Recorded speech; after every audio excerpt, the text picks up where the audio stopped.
Resident Evil has zombies, parasites, mold, and enough underground laboratories to destroy the global concrete supply.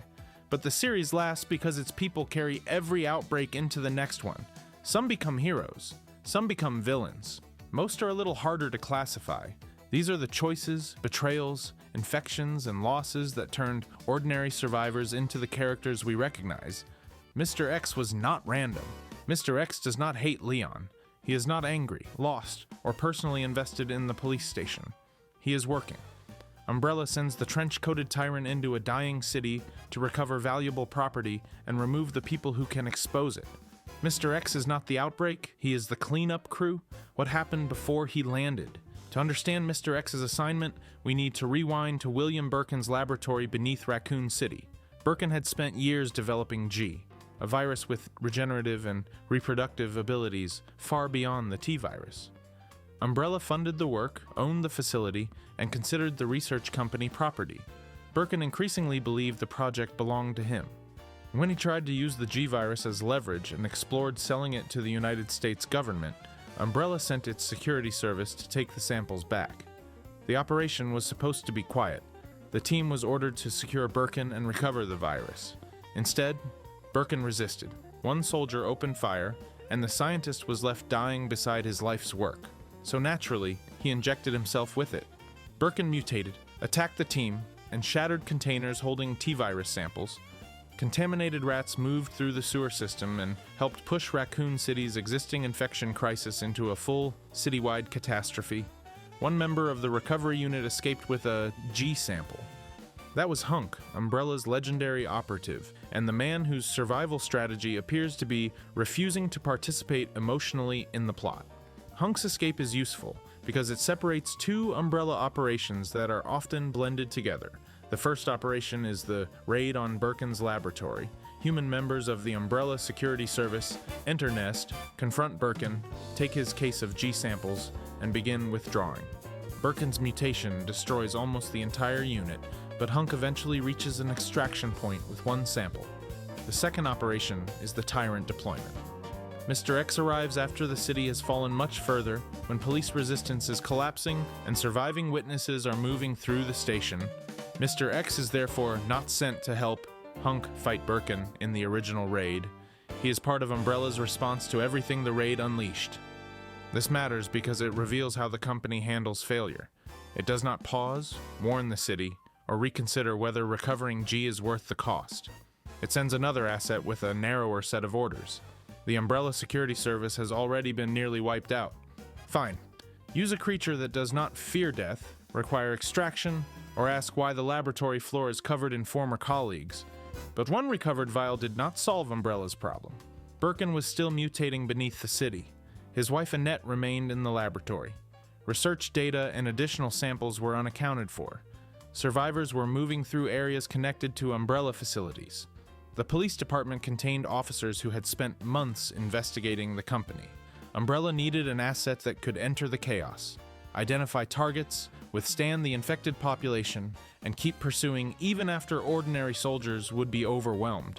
That is the job the T-103 was built for. Why Umbrella chose him. The T-103 is the production successor to the T-002 Tyrant seen beneath the Spencer Mansion. The Mansion model proved that the T-virus could produce a humanoid creature with extraordinary strength and durability. It also demonstrated several minor drawbacks, such as poor stability and a tendency to treat nearby executives as part of the combat trial.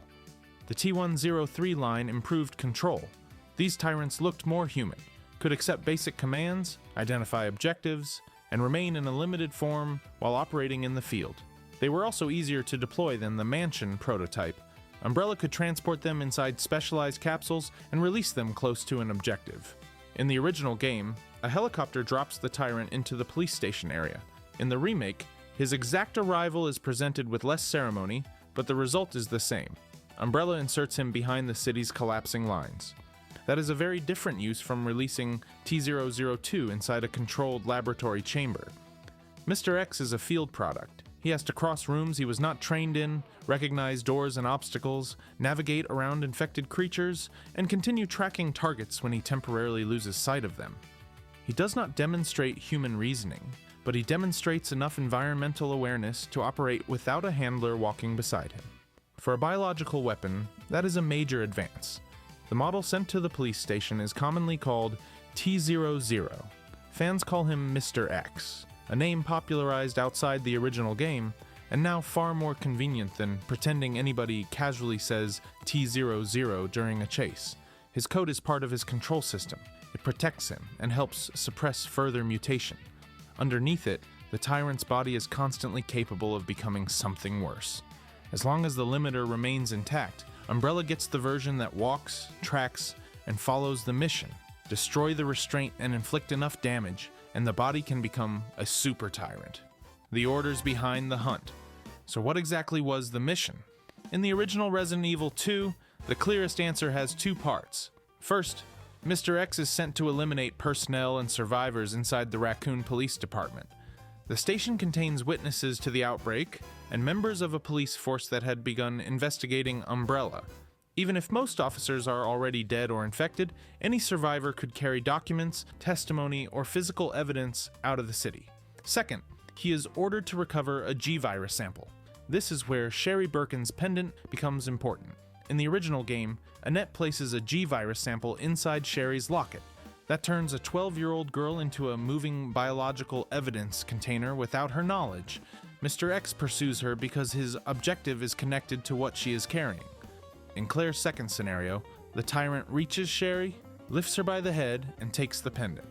He's not attacking a random child because the artificial intelligence rolled badly. He has identified the object Umbrella wants. The remake changes this detail. Sherry still has a pendant, but it no longer secretly stores a G-sample. It functions as the key that opens the container holding the antiviral agent known as Devil. The remake's Mr. X is still an Umbrella tyrant assigned to kill survivors, and his pursuit intersects with the fight over G.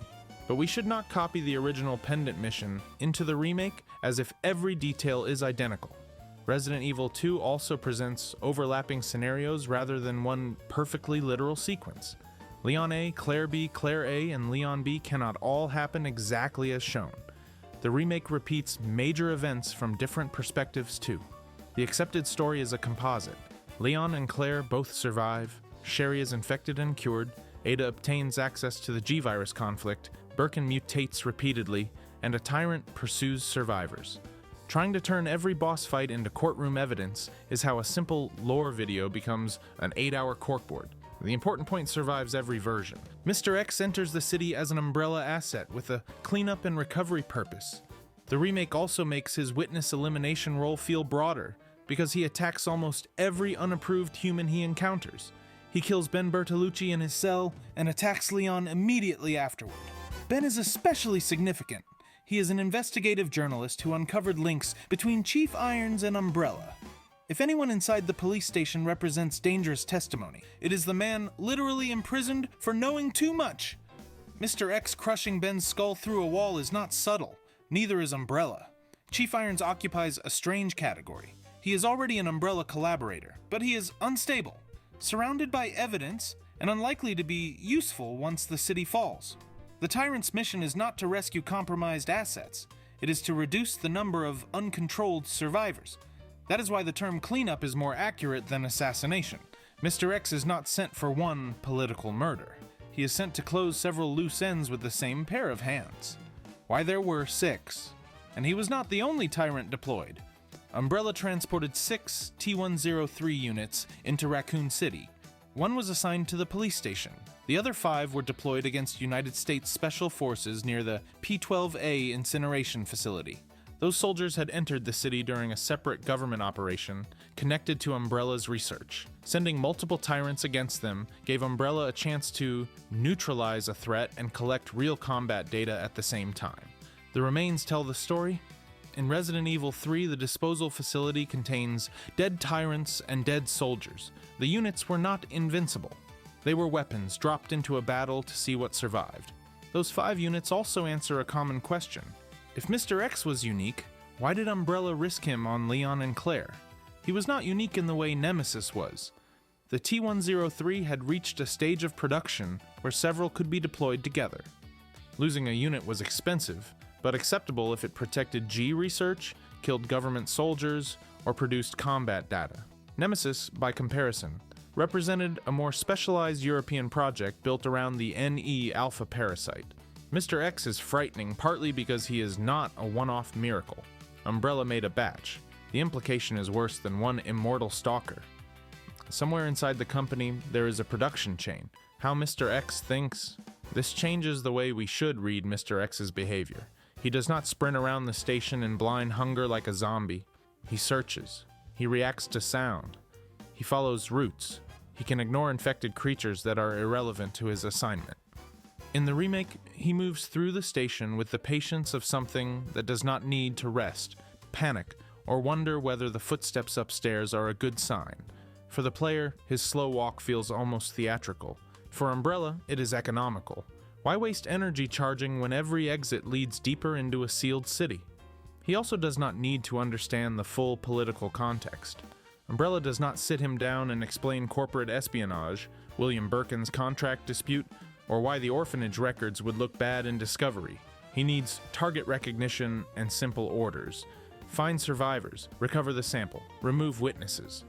That limited intelligence is a feature. A weapon that can debate an order can refuse one. It also explains several things Mr. X does not do. He never interrogates anyone. He does not search computer databases or collect paper evidence. He does not attempt to negotiate with a net. He cannot assess whether killing a particular witness might damage the sample he is trying to recover. Umbrella has given a blunt instrument two objectives that can conflict. A child may possess the virus, but striking that child could destroy it. A survivor may know the route to Nest, but killing the survivor removes that source of information. A laboratory may contain valuable research, but an uncontrolled tyrant can damage the facility while pursuing targets. This is why human operatives like Hunk still exist. Tyrants are not replacements for every soldier. They are durable execution and assault assets. Human teams gather intelligence, secure delicate material, operate equipment, and adapt to political complexity. Mr. X is what Umbrella sends when delicacy has already failed. This is one major difference between Mr. X and Nemesis. Nemesis is a T-103-based host, enhanced by the NE Alpha parasite. The parasite provides another neurological center, increasing intelligence and allowing more complicated behavior. Nemesis can pursue a small group of named targets, adapt, use a rocket launcher, and operate with more tactical flexibility. Mr. X does not need that level of sophistication. His targets are trapped inside a building and then an underground facility. His strength, durability, and ability to understand basic objectives are enough. In other words, Mr. X is not the cheap version of Nemesis. He is a tool designed for a different level of instruction. The remake makes this clearest through his persistence. You can shoot him, burn resources, and temporarily knock him down, but most encounters do not permanently stop him. He rises because Umbrella did not send a fair boss battle. It sent a biological machine whose main advantage is that normal resistance changes nothing. That creates the famous police station tension. The Raccoon Police Department begins as a puzzle box. You learn corridors, unlock shortcuts, and gradually make the building feel manageable. Then Mr. X enters and converts knowledge into pressure. The route you memorize now matters, because he may be inside it. Even the safe rooms feel different once you know he is standing a few feet away, politely respecting game design law. There is an important line between his gameplay behavior and his story abilities. The remake uses sound, patrol routes, and teleportation tricks behind the scenes to keep pressure on the player. That does not mean the canon tyrant has supernatural knowledge of Leon's exact coordinates, or can phase between hallways when the camera turns away. In the story, he is tracking movement through a confined environment. In the game, systems make that pursuit entertaining. The same caution applies to ammunition. Players can unload hundreds of rounds into him because the game needs a recurring pursuer. Lore does not require us to count every optional bullet Leon fired during every player's run. What is canonically clear is that the tyrant can survive damage that would kill an ordinary person and recover from temporary incapacitation. Resident Evil lore becomes much cleaner when we separate what must happen in the story from what can happen during gameplay. Leon does not canonically carry 12 mixed herbs, 3 broken combat knives, and a wooden board he forgot to use. What Umbrella needed silenced. But in the story, his arrival means something worse than a new enemy. It means Umbrella is watching the city die and actively choosing what to protect. The company does not deploy its advanced product to rescue civilians. It does not order the tyrant to escort researchers out, restore power to the hospital, or clear a path for police survivors. It sends him after evidence. This fits Umbrella's behavior throughout the city. The company inserts monitors into its own emergency unit to gather combat data and eliminate personnel if necessary. Nikolai observes other mercenaries and treats their survival as variables. Researchers continue documenting mutations while civilians die above them. The company is not absent from the disaster.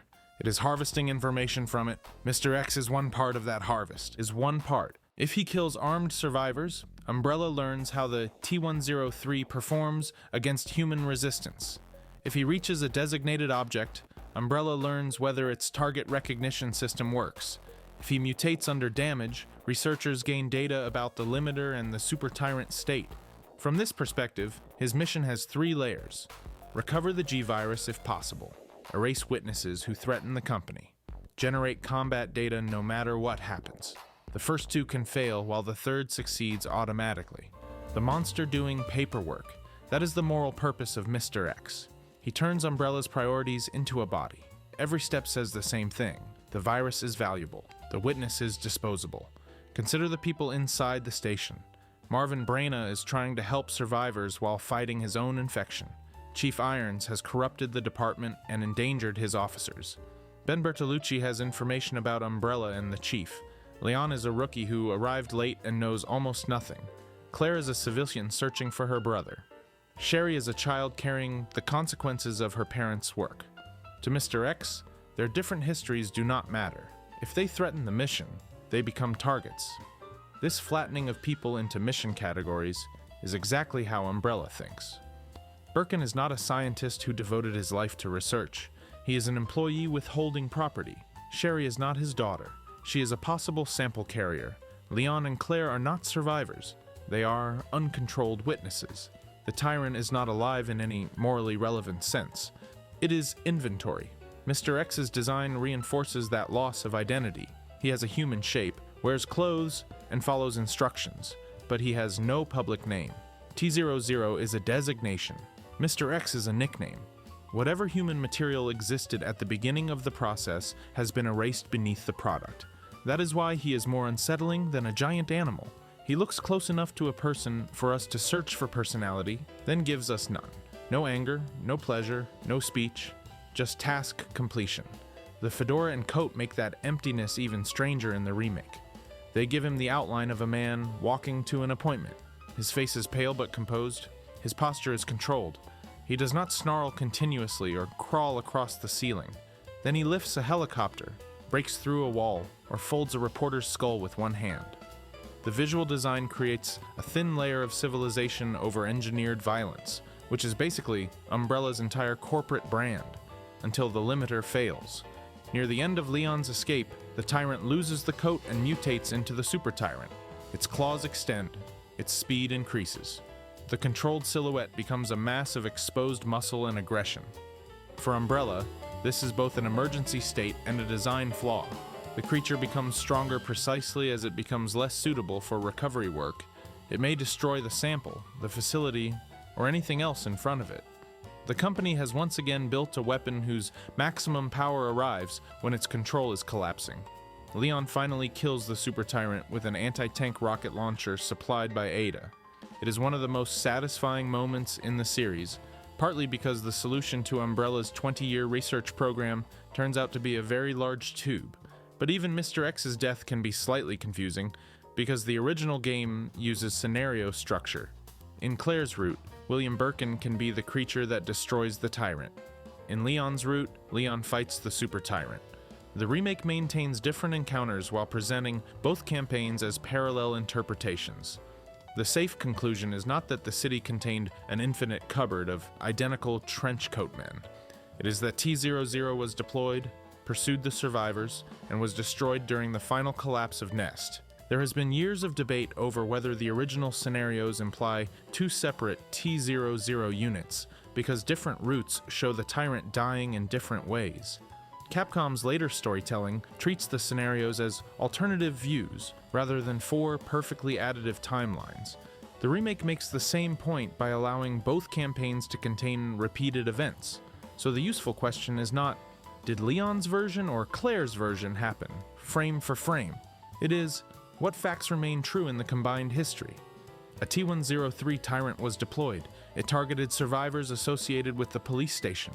Umbrella wanted G recovered and witnesses removed. The Tyrant was destroyed before the survivors escaped. Anything more precise has to be labeled by scenario. And that final collapse shows why the mission was desperate. By September 29th, Umbrella no longer controls events. Birkin is mutating beyond prediction. The laboratory's self-destruct sequence is activated. Federal forces are closing around the city. Evidence exists in too many places. Hunk may have recovered a sample, but Leon, Claire, Sherry, and Ada all move through the same conflict. Mr. X is Umbrella attempting to impose a simple order on a disaster created by decades of secret decisions. It does not work. Leon and Claire escape. Sherry survives with traces of G in her body. Ada survives with access to a sample in the broader canon. Documents and testimony leave the city. Jill Valentine escapes separately. Umbrella can destroy facilities and intimidate officials, but it cannot make every witness disappear. The United States government later destroys Raccoon City with a missile strike, officially containing the infection at an unimaginable human cost. Umbrella loses the city, its laboratory, many personnel, and eventually its public legitimacy. So was Mr. X's mission a failure? Operationally, yes. He does not eliminate the central survivors. He does not carry the decisive sample out of the city. He is destroyed before the cleanup is complete. But as a weapons test, the result is more complicated. He successfully enters an infected urban environment, tracks targets through complex structures, survives enormous damage, and repeatedly forces trained or capable survivors to retreat. The T-103 platform proves terrifyingly effective. That is the grim thing about Umbrella. A mission can fail and still generate useful data. The company treats catastrophe as research material. A dead team means somebody can study the creature that killed it. A destroyed Tyrant means engineers can inspect the limits. A city full of victims becomes a field trial. Even the name Mr. X accidentally fits that mentality. He is an unknown variable released into Raccoon City to see what happens. Fans sometimes ask why he keeps chasing Leon when Leon does not obviously possess the G-Virus. The answer is that recovery is only one part of the assignment. Leon is a survivor inside a compromised police station, moving toward Umbrella's underground laboratory. The longer he survives, the more he learns. By the time he reaches Nest, he has become exactly the kind of witness Umbrella wants removed. Claire presents the same problem, with the added connection to Sherry and Annette. The Tyrant does not need a personal grudge. Knowledge is enough. This also explains why hiding forever is not a solution. Mr. X does not become bored and begin a new career. The city is sealed. His mission remains active, and Umbrella has no reason to call him back while targets survive. He is frightening because he has no emotional stake that can be manipulated. You cannot scare him, reason with him, or convince him that Umbrella has terrible employee retention. Pain delays him. It does not change his priorities. Compare that with William Birkin. Birkin's mutations are more powerful and unpredictable, but fragments of biological impulse shape his behavior. G drives him toward reproduction and genetically compatible hosts, which is why Sherry becomes a target. Birkin is chaotic, personal, and constantly changing. Mr. X is the opposite kind of threat. His body can mutate, but his defining feature is imposed purpose. Birkin loses himself to a virus he chose. Mr. X exists because Umbrella successfully removed the self before deployment. One monster is a scientist's ambition running wild. The other is the corporation's intention walking exactly as designed, and beneath all of that is the fact that Mr. X himself is another victim of those priorities. The series rarely asks us to mourn tyrants, but they begin with living hosts and engineered tissue. Umbrella turns that life into a numbered product, limits its body with a coat, inserts instructions, and deploys it into a city that will soon be erased. It is both the monster and the evidence. Mr. X was sent to retrieve the G-Virus and silence the people who could expose Umbrella. He was sent because the company valued proprietary research more than the population around it. And he kept walking because obedience was the one part of the T-Virus program Umbrella finally learned to manufacture. That is what every heavy footstep in the police station means. Not rage, not revenge. Corporate damage control wearing a hat. And unlike every executive who ordered the operation, he is the one piece of corporate damage control that has to face the damage directly. Umbrella sends him into the city, records the performance, and loses the unit. The people who define the mission remain outside the perimeter. Mr. X is disposable proof that the company finally learned to manufacture obedience. Birkin started the final night. Raccoon City was not destroyed because somebody dropped one vial. The city was already in danger when Umbrella sent a recovery team beneath it to steal the G-Virus from William Birkin. Parts of that mission technically succeeded. Its real result was a mutated scientist, a major viral release, and 6 days until the city was erased. The virus worth killing for. It begins with William Birkin deciding that the company funding his research no longer deserved to own it. Birkin had been part of Umbrella since he was a teenager. Alongside Albert Wesker, he trained under James Marcus and became one of the company's most gifted researchers. He helped refine T-Virus work, contributed to the Tyrant Project, and eventually took charge of the underground laboratory beneath Raccoon City. There he developed the G-Virus. G was not simply a stronger T-Virus, it behaved differently. It could trigger extraordinary regeneration, produce new organs and limbs, and drive the host to implant embryos in genetically compatible people. The organism kept adapting in response to damage, which made a G-mutant incredibly difficult to kill and almost impossible to control. Umbrella saw military and commercial value. Birkin saw the achievement that would define his life. The relationship deteriorated as he became more possessive of the work. He feared Umbrella would remove him once the virus was complete. He also began negotiating with the United States government, offering G in exchange for protection. So Umbrella did what Umbrella always does when an employee raises a concern about intellectual property. It sent men with submachine guns. WHU Umbrella sent below. The unit was part of the Umbrella Security Service, not the better-known Umbrella Biohazard Countermeasure Service mercenaries deployed during the city outbreak. The Umbrella Security Service protected company assets and carried out covert operations. Its members were trained to infiltrate, recover research, and remove evidence. The Alpha team included an operator known as Hunk, whose nickname and later reputation came from surviving missions that killed nearly everyone around him. In the original operation instructions, the team is told to enter the laboratory, recover the G-Virus by any means necessary, and deliver it to an Umbrella contact in Loire Village.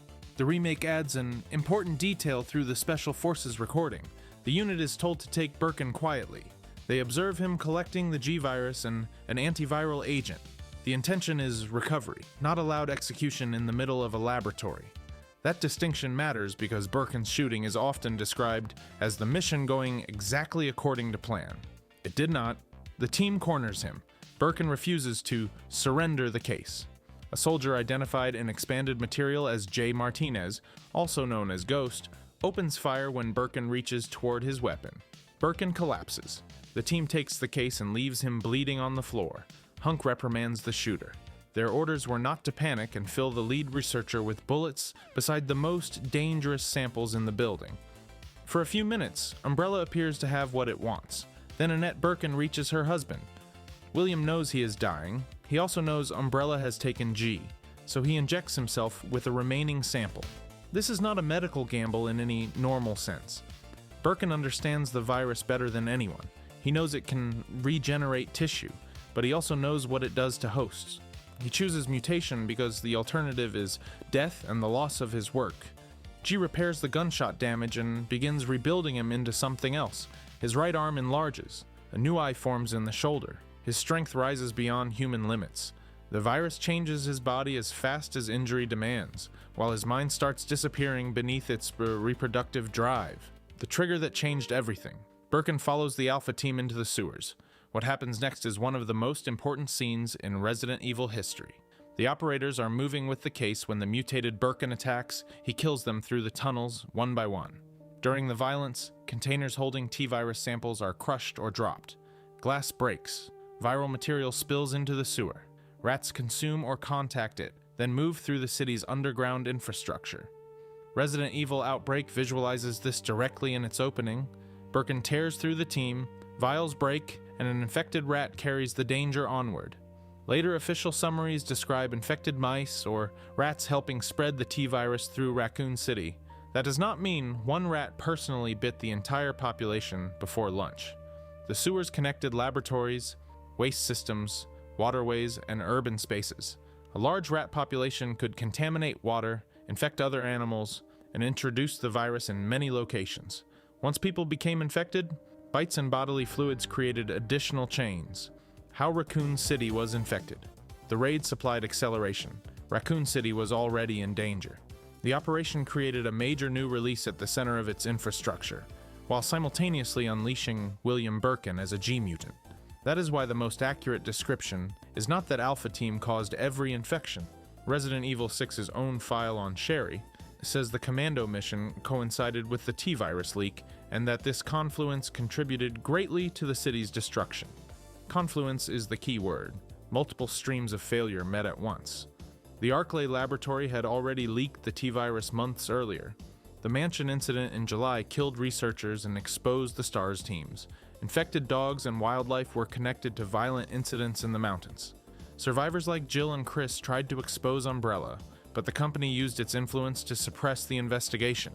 Chief Brian Irons, head of the Raccoon Police Department, had accepted bribes from Umbrella. He blocked scrutiny, mishandled the crisis, and later sabotaged his own officers by scattering ammunition and cutting communications. Hospitals and public agencies did not receive a clean warning that a contagious, mutagenic virus was entering the population. Civilians were told too little, too late. Then Umbrella's recovery team broke concentrated samples beneath the city. It is less like one person starting a fire, and more like discovering a building full of gas while somebody disables the alarm and another person fires a gun in the basement. The raid is still the turning point because it converts corporate theft into public catastrophe. Before that moment, Birkin and Umbrella are fighting over ownership of a virus. After it, the dispute is moving through the water system, and Birkin himself becomes another outbreak. G does not merely make him large, it drives him to reproduce. The virus encourages a host to implant embryos in genetically compatible people.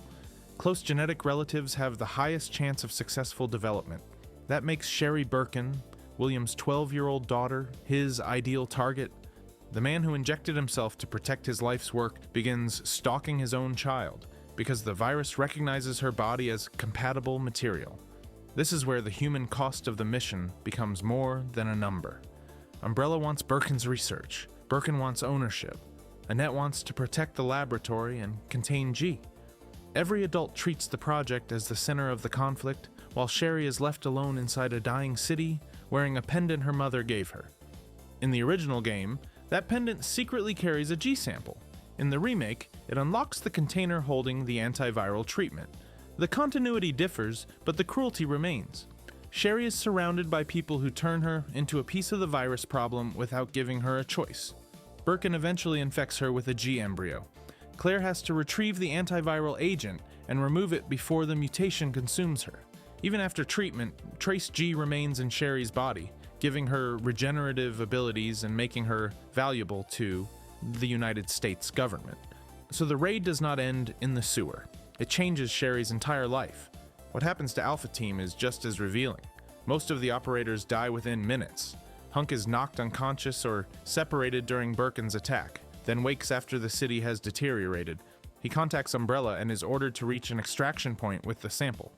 The bonus scenario known as The Fourth Survivor follows that escape. Hunk moves through the sewers and police station while almost every type of infected creature in the city tries to prove the nickname was premature. He reaches the helicopter. This means the recovery mission has a bizarre result. Umbrella loses a laboratory, a city, nearly the whole unit, and control of Birkin. But Hunk delivers one G-virus sample. From the perspective of the corporation, the recovered vial can still count as success. That is not fan speculation about Umbrella being evil. It is how the company structures operations. Personnel are expendable. Research is not. The team members have code names and no public identities. The mission can be denied. If they die, Umbrella loses trained assets. If the sample is lost, it loses a biological product worth years of research and potentially billions in weapons development. The priority order is obvious. It also explains why Umbrella does not immediately evacuate Raccoon City once the raid goes wrong. Why Umbrella said nothing. The company has multiple laboratories, personnel, samples, and records beneath the area. Warning the public would expose all of it. Admitting that TNG have escaped would connect the disaster to the Spencer Mansion and validate the surviving STARS members. So Umbrella attempts to contain its liability while recovering value. The Umbrella Biohazard Countermeasure Service is sent into the city publicly as a rescue and containment force. Many members genuinely try to help civilians, but the unit also contains monitors gathering combat data. Nikolai Zinoviev observes deaths and destroys evidence. Umbrella deploys Nemesis to eliminate the remaining STARS members. T-103 tyrants are sent against police survivors and government soldiers. This is not one coordinated rescue plan. It is a company running several secret agendas inside the same emergency: rescue civilians where useful, test bioorganic weapons, kill witnesses, recover G, destroy evidence, and if those goals interfere with one another, the civilians lose first. The federal response becomes increasingly severe. The city is quarantined, military forces surround it, evacuation attempts fail, government teams enter for their own objectives. By October 1st, officials authorize a missile strike that destroys Raccoon City. The official justification is containment. The strike prevents the infection from spreading beyond the city, but it also eliminates an enormous amount of physical evidence and kills anyone who has not escaped. The number of dead is staggering. Nearly the entire population is gone, whether through infection, violence, or the final sterilization operation. And all of it sits downstream from decisions that made sense to the people making them. Spencer wanted controlled evolution. Marcus wanted recognition for his research. Birkin wanted ownership of G Umbrella executives, wanted their property recovered. The Alpha team wanted to complete its orders and get out alive. The soldier who shot Birkin thought he was responding to a threat. The government wanted to prevent national or global spread. Nobody needed to wake up that morning and decide to erase a city. The system produced that result through smaller choices, each defended as necessary. That is what makes the raid more disturbing than a simple accident. If J. Martinez does not fire, perhaps Birkin is taken alive. If Birkin surrenders, perhaps the samples remain sealed. If Umbrella negotiates, warns authorities, or values human life above secrecy, the outbreak may be contained earlier. But all of those alternatives require somebody to trust somebody else. Umbrella has built an organization where trust is irrational. Birkin knows the company murdered James Marcus when he became inconvenient. Wesker and Birkin themselves participated in that betrayal. Umbrella knows Birkin is talking to the government. Alpha Team knows failure may make them disposable. Annette knows outsiders will take the research. The government wants the virus too. Everyone enters the laboratory expecting betrayal, and then they behave in ways that guarantee it. Hunk is the perfect survivor of that system, because he relies on procedure rather than loyalty. He does not need to believe Umbrella is good. He needs an objective, an extraction route, and enough ammunition to reach it. William Birkin is the opposite. He believes the work is part of him. When Umbrella takes it, he uses his own body as the last container the company cannot easily confiscate. G turns that act of possession into complete loss of self. By the time Leon and Claire encounter him, Birkin has passed through several forms. Each injury produces another mutation. Extra eyes open across his body, limbs enlarge. His human face becomes harder to find. Eventually, he is less a man than a biological mass consuming material to continue growing. The scientist who refused to let anyone own his creation becomes something owned by the creation. And the case Alpha Team carried away becomes almost symbolic. Everybody is killing one another for carefully sealed vials, while the consequences pour through broken glass beneath their feet. This is the central mistake behind Umbrella's mission. The company thinks of a virus as property first, and an organism second. Property stays where you put it. Property can be seized, inventoried, transported, and locked in a case. A virus replicates. The moment containment breaks, ownership becomes meaningless. Umbrella can possess the original sample while copies are moving through rats, water, people, dogs, and every emergency shelter in the city. The mission that succeeded. Hunk escaping with G does not undo Birkin. Recovering one vial does not recover the T-virus in the sewer. Killing witnesses does not make the infected population disappear. The company completes the physical act of retrieval after losing control of the biological event. That is why calling this the mission that doomed Raccoon City is fair, as long as we keep the full timeline intact. The city was already compromised. The Arclay outbreak infected wildlife, Umbrella's laboratories, Iron's corruption, and earlier cases all formed the conditions for disaster. Alpha Team did not create every problem. It created the collision. The raid released a major concentration of T-virus into the sewer system, transformed Birkin into a roaming G-mutant, destroyed the recovery unit, and forced Umbrella into a sequence of increasingly violent cleanup operations. After that, every attempted solution made the city more dangerous. Umbrella Biohazard Countermeasure Service teams brought more people into the outbreak. Nemesis hunted the few witnesses who understood Umbrella. Tyrants attacked survivors and government forces. Nest's destruction erased research while releasing more creatures. The missile contained the infection by eliminating the city, and Umbrella still did not keep G out of other hands. Samples, research, and infected individuals survived. Ada escaped the broader events. With access to G, Sherry carried Trace G in her body. Wesker's network continued acquiring viral material. The age of bioterrorism expanded far beyond Raccoon City, so the mission failed even on its own terms. Umbrella wanted exclusive control. What it achieved was global proliferation. There is one final image that captures the whole operation. Hunk reaches the extraction helicopter alone. His team is dead. Birkin is still below. The city is dying around him, but the sample is secured. Before we finish, it is worth rebuilding the final week in order because the dates reveal how much opportunity there was to respond. The raid happens on September 23rd. Leon and Claire do not reach the city until September 29th. The government destroys Raccoon City on October 1st. That gives the outbreak days to move from hidden infrastructure into public life. At first, people encounter isolated violence, sickness, and confused patients. Then hospitals and police receive more cases. Crowds panic, barricades fail. Officers spread across the city while their own headquarters becomes a shelter.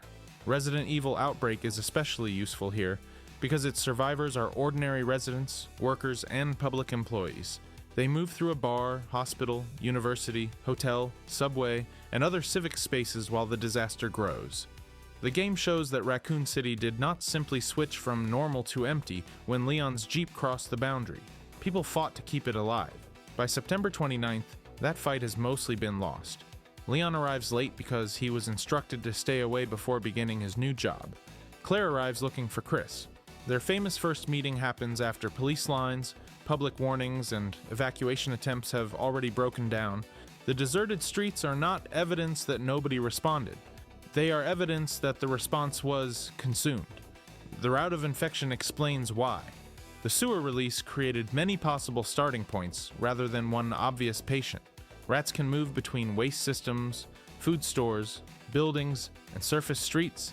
They can contaminate water and encounter other animals. Once humans become infected, each hospital, shelter, police vehicle, and family home becomes another place where exposure can multiply. An outbreak grows like a network. Authorities are trained to find a source and build a perimeter. Raccoon City already has sources inside the perimeter. This is why the factual correction about earlier Arklay infections makes Umbrella more responsible, not less. If the raid alone caused everything, the company can call the destruction a freak operational accident. If warning signs had existed for months, the city died because Umbrella repeatedly chose concealment. After the training facility and mansion outbreaks, it could have warned local authorities. After STAR survivors reported the laboratory, it could have evacuated the area. After Birkin started negotiating with the government, it could have secured the laboratory without an armed confrontation beside the samples. After Alpha Team disappeared, it could have announced the contamination immediately. Every honest response threatened the company. Every delay threatened the city. Umbrella chose the city. The team sent in afterward reveal the same priority. The Umbrella Security Service Alpha Team that raids Birkin is a covert retrieval force. It protects company assets and performs deniable operations. The Umbrella Biohazard Countermeasure Service, or Umbrella Biohazard Countermeasure Service, is a larger mercenary response unit. Many of its soldiers enter Raccoon City believing they are there to save civilians. Carlos Oliveira tries to obtain a vaccine for Jill. Mikhail Victor sacrifices himself fighting Nemesis. Their actions are real acts of courage. But the unit also contains monitors whose hidden purpose is to gather combat data and protect Umbrella's interests. Nikolai treats dead mercenaries and civilians as information. The company can therefore benefit from almost any result. If the Umbrella Biohazard Countermeasure Service rescues people, Umbrella looks responsible. If the mercenaries die, Umbrella learns how infected creatures perform against trained soldiers. If monitors survive, they return with data and can destroy evidence. Nemesis is another hidden operation. Umbrella sends it to kill surviving STARS members, because Jill and the others can connect the outbreak to the Mansion research. Mr. X and other T-103 tyrants are deployed against police survivors and government forces. The city is not receiving one rescue mission. It is hosting several corporate experiments underneath one. That context also tells us what Alpha Team did not do. The soldiers did not intentionally pour T-Virus into the water as part of a planned extermination. The samples broke when mutated Birkin ambushed them. The spill was unintended. Who really doomed the city? Umbrella's responsibility does not require a secret order that says, infect everyone. It comes from sending armed operators into a populated city's underground laboratory, concealing the existing outbreak, and storing concentrated viral samples in a place where one failed recovery could contaminate public infrastructure. Negligence becomes indistinguishable from intention when the warnings are repeated often enough. The games themselves sometimes create confusion, because Operation Raccoon City presents an alternate version of familiar events and allows players to interfere with the timeline. It is not the main canon. The stable sequence comes from Resident Evil 2, its remake, Outbreak, and later official files. Birkin is confronted, shot, injects G, attacks the unit, and causes the T-Virus containers to break. The same caution applies to the final government strike. Different translations and retellings use different terminology for the weapon and sterilization operation. The core event is clear. On October 1st, the United States government authorizes a strategic attack that destroys the city to contain the infection. That is not an Umbrella missile. It is a federal decision made in response to the catastrophe Umbrella concealed. The destruction also erases an enormous amount of evidence, but different institutions remain responsible for different acts. Umbrella causes and exploits the outbreak. The government pursues its own interest in G, and later chooses to sacrifice the city. Birkin chooses to inject himself. Chief Irons takes Umbrella's money and cripples the police response. Alpha Team executes the recovery order. No single villain has to press a red button labeled Destroy Raccoon City. Enough people protect their part of the machine, and the machine produces the crater. Hunk's escape is the final lesson. The extraction pilot, Nighthawk, is preparing to leave because the rendezvous window is closing. Hunk reaches the helicopter with seconds to spare, carrying the sample while everything behind him collapses. He is a competent operator. He did not design the virus, bribe the police chief, or order the strike. But his competence makes the company's priority real. Umbrella can commit atrocities because trained people perform each small objective without needing to solve the moral equation above them. Secure the case. Reach extraction. Do not ask what is moving through the water. The date, the unit structure, and the later deployments all lead to the same conclusion. The catastrophe was not instantaneous, and it was not unavoidable. It was managed as a corporate emergency until it became a human emergency too large to manage, and this is where the title becomes more than a dramatic label. Alpha Team does not doom Raccoon City by losing a fair fight. The operation dooms the city because the mission definition excludes the city from the beginning. There is no objective to warn the mayor, secure the sewer, protect the treatment plant, or recover wounded civilians. The map begins at the laboratory and ends at an extraction point. Everything outside that route is somebody else's responsibility. Corporate disasters often look like that. Nobody writes down the complete consequence. Each department receives a narrow task, succeeds locally, and helps create a result no department claims to own. Security recovers the case, research preserves the data, public relations denies the connection, police leadership suppresses the witnesses, the military contains what remains. Each box can be checked while the city disappears. That is why Hunk is such a fitting final survivor. He is almost perfectly adapted to the system. William Birkin believes the virus belongs to him and becomes consumed by it. Hunk treats the virus as cargo and survives by never making the mission personal. The people of Raccoon City do not have that option. The mission becomes personal when contaminated water enters their homes, when a bitten relative reaches a shelter, or when an evacuation road closes. They never signed an Umbrella contract. They never saw the laboratory. Most would not have known what the letter G meant. they still paid the full cost of retrieving it. The mission report can place a check beside the objective. That check mark is the horror. Raccoon City was not doomed by one clumsy scientist dropping a bottle. It was doomed by a corporation so focused on recovering the bottle that it treated everything outside it as expendable. And when the glass finally broke, 100,000 people discovered the difference between owning a virus and controlling one. That difference survives beyond the crater.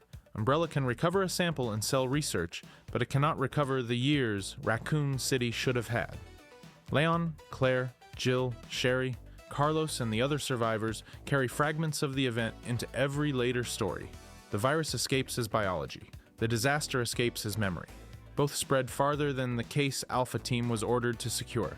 Leon was never free. Leon Kennedy did not survive Raccoon City and apply for a promotion.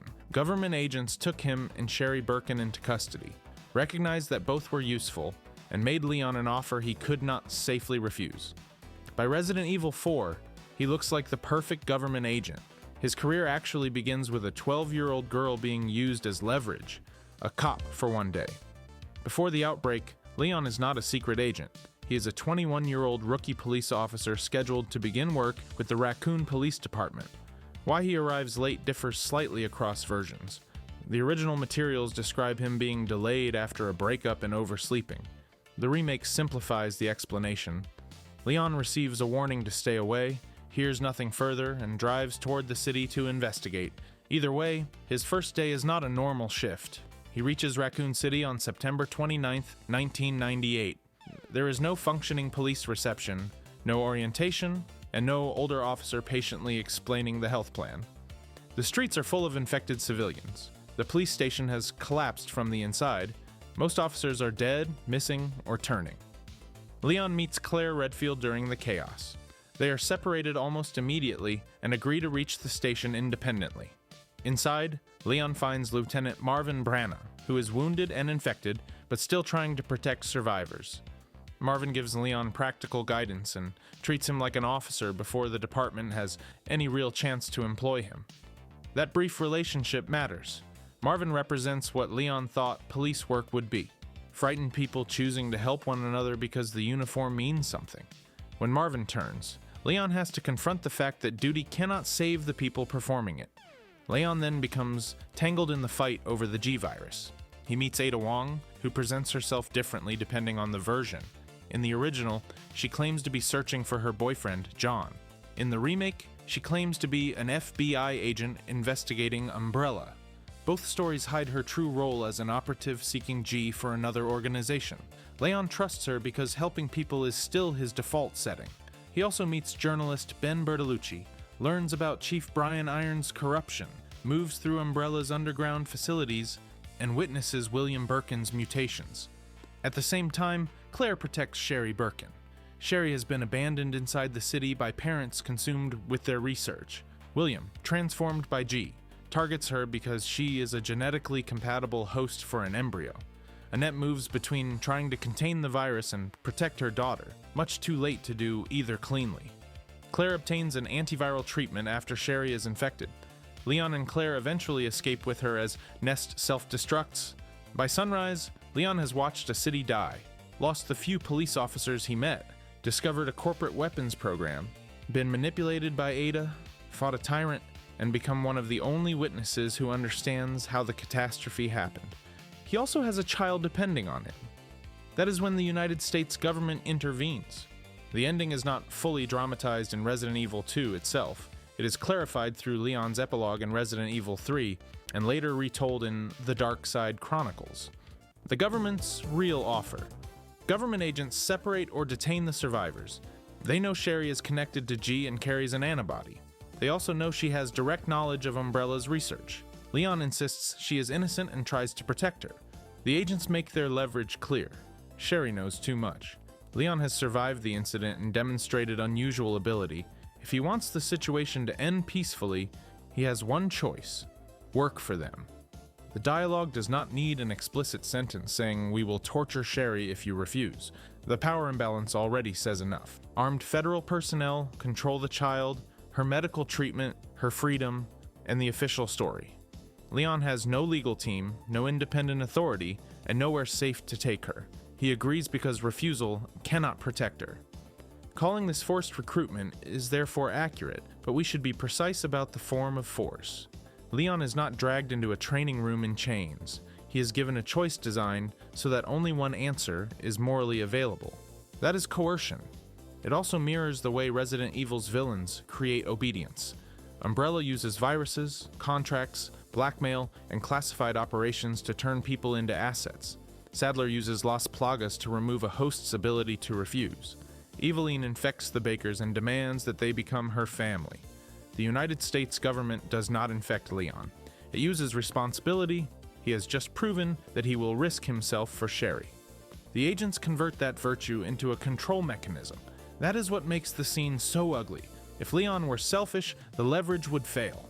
Sherry's 11-year cage. Sherry remains in government custody for years. Official files describe her life as close to imprisonment. She undergoes repeated examinations and experiments because traces of G remain in her body. Her regenerative abilities make her medically unique and strategically valuable. Leon working for the government may improve her treatment and protect her from worse outcomes, but it does not set her free. The two survivors are processed differently because they offer different kinds of value. Sherry becomes a research subject. Leon becomes an operator. One body is studied, the other is deployed. After recruitment, Leon undergoes intensive training. By 2002, he is operating with soldier Jack Krauser during Operation Javier in South America. Their mission involves Javier Hidalgo, a crime lord who has obtained the T. Veronica virus. Javier uses viral research in an attempt to save his daughter, Manuela, from the same disease that affected her mother. The result is another family transformed into biological material. For Leon, the mission recreates elements of Raccoon City. A young girl is infected because of her father's decisions. A powerful organization wants the virus. The operation takes place beyond public oversight. Leon again becomes responsible for helping somebody whose body has been turned into evidence. Krauser is wounded and becomes bitter about his weakness and the government's response. That resentment eventually helps drive him toward Wesker and Los Illuminados. Leon continues serving. By 2004, he has become one of the government's best agents. President Graham's daughter Ashley is kidnapped and taken to Valdelobos, a rural region of Spain controlled by Osman Sadler. Leon is sent alone because the operation is classified and an insider helped the kidnappers. The government cannot trust a large response without risking another leak. This explains why the president appears to look at the entire military and choose one man with a handgun. It is not because America ran out of helicopters. The mission is covert, the location is only recently identified, and Leon has direct experience with biological threats and hostage rescue. He is also expendable in a way the president's daughter is not. Spain is where the coerced rookie becomes the Leon most people recognize. He delivers one-liners, survives impossible fights, and remains calm while villagers throw farming equipment at his head. But his humor should not be confused with emotional comfort. The remake especially shows Leon carrying Raccoon City with him. He begins by narrating that the incident changed him and that training nearly killed him. He questions whether he can make a difference. When he sees infected villagers, laboratories, and another young woman being used by a bioterrorist organization, the mission is not an unrelated adventure. It is the same wound with different architecture. Ashley is close to Sherry's age during the original outbreak, and Leon responds to her with the same protective instinct the government once exploited. Sadler infects both of them with Las Plagas. Leon is again turned into a potential weapon. The parasite threatens to take control of his body and force him to deliver Ashley back to the cult. For once, he removes the thing controlling him. Luis Serra's machine destroys the parasites before they mature. Leon escapes with Ashley and completes the mission. Publicly, it is a heroic success. Personally, it reinforces the role the government chose for him 6 years earlier. He is the man sent into biohazards because he survived the first one. The pattern continues through the animated films and later games. In Degeneration, Leon responds to a T-virus attack at Harvardville Airport and uncovers another plot involving viral research. In Infinite Darkness, he is pulled into a conspiracy inside the White House. In Damnation, he enters a civil war involving bioorganic weapons, even after orders change around him. By Resident Evil 6, Leon is serving under President Adam Benford, a man connected to his government career and someone Leon appears to respect personally. Benford plans to reveal the truth about Raccoon City. Before he can, a bioterrorist attack infects Tall Oaks. Leon enters the room and finds the president turning into a zombie. Helena Harper tells him not to shoot. Leon does anyway, because the infected president is attacking. The rookie who lost his city is forced to kill the man preparing to tell the world what happened there. Then National Security Advisor Derek Simmons frames Leon and Helena for the attack. Once again, institutions decide what Leon is before he can speak for himself. Agent, suspect, asset, fugitive. His personal history gives him no control over the label. Leon continues the mission, uncovers Simmons' conspiracy, and helps prevent a larger C-virus disaster. But there is no version of victory where President Benford returns, or Tall Oaks avoids becoming another sterilized city. This is the recurring structure of Leon's life. He arrives to save people after powerful organizations have already decided some of them are expendable. That is why the claim that the government forced him into service matters beyond one epilogue. It explains the contradiction at the center of his character. Leon genuinely believes in protecting people. He also works for institutions that hide information, conduct covert operations, and sometimes treat infected survivors as national security property. Those statements can both be true. He's not secretly loyal to every decision his employers make. His service is often the mechanism through which he can reach people in danger. Leaving might preserve his personal freedom, but it would reduce his ability to influence what happens to the next Sherry or Ashley.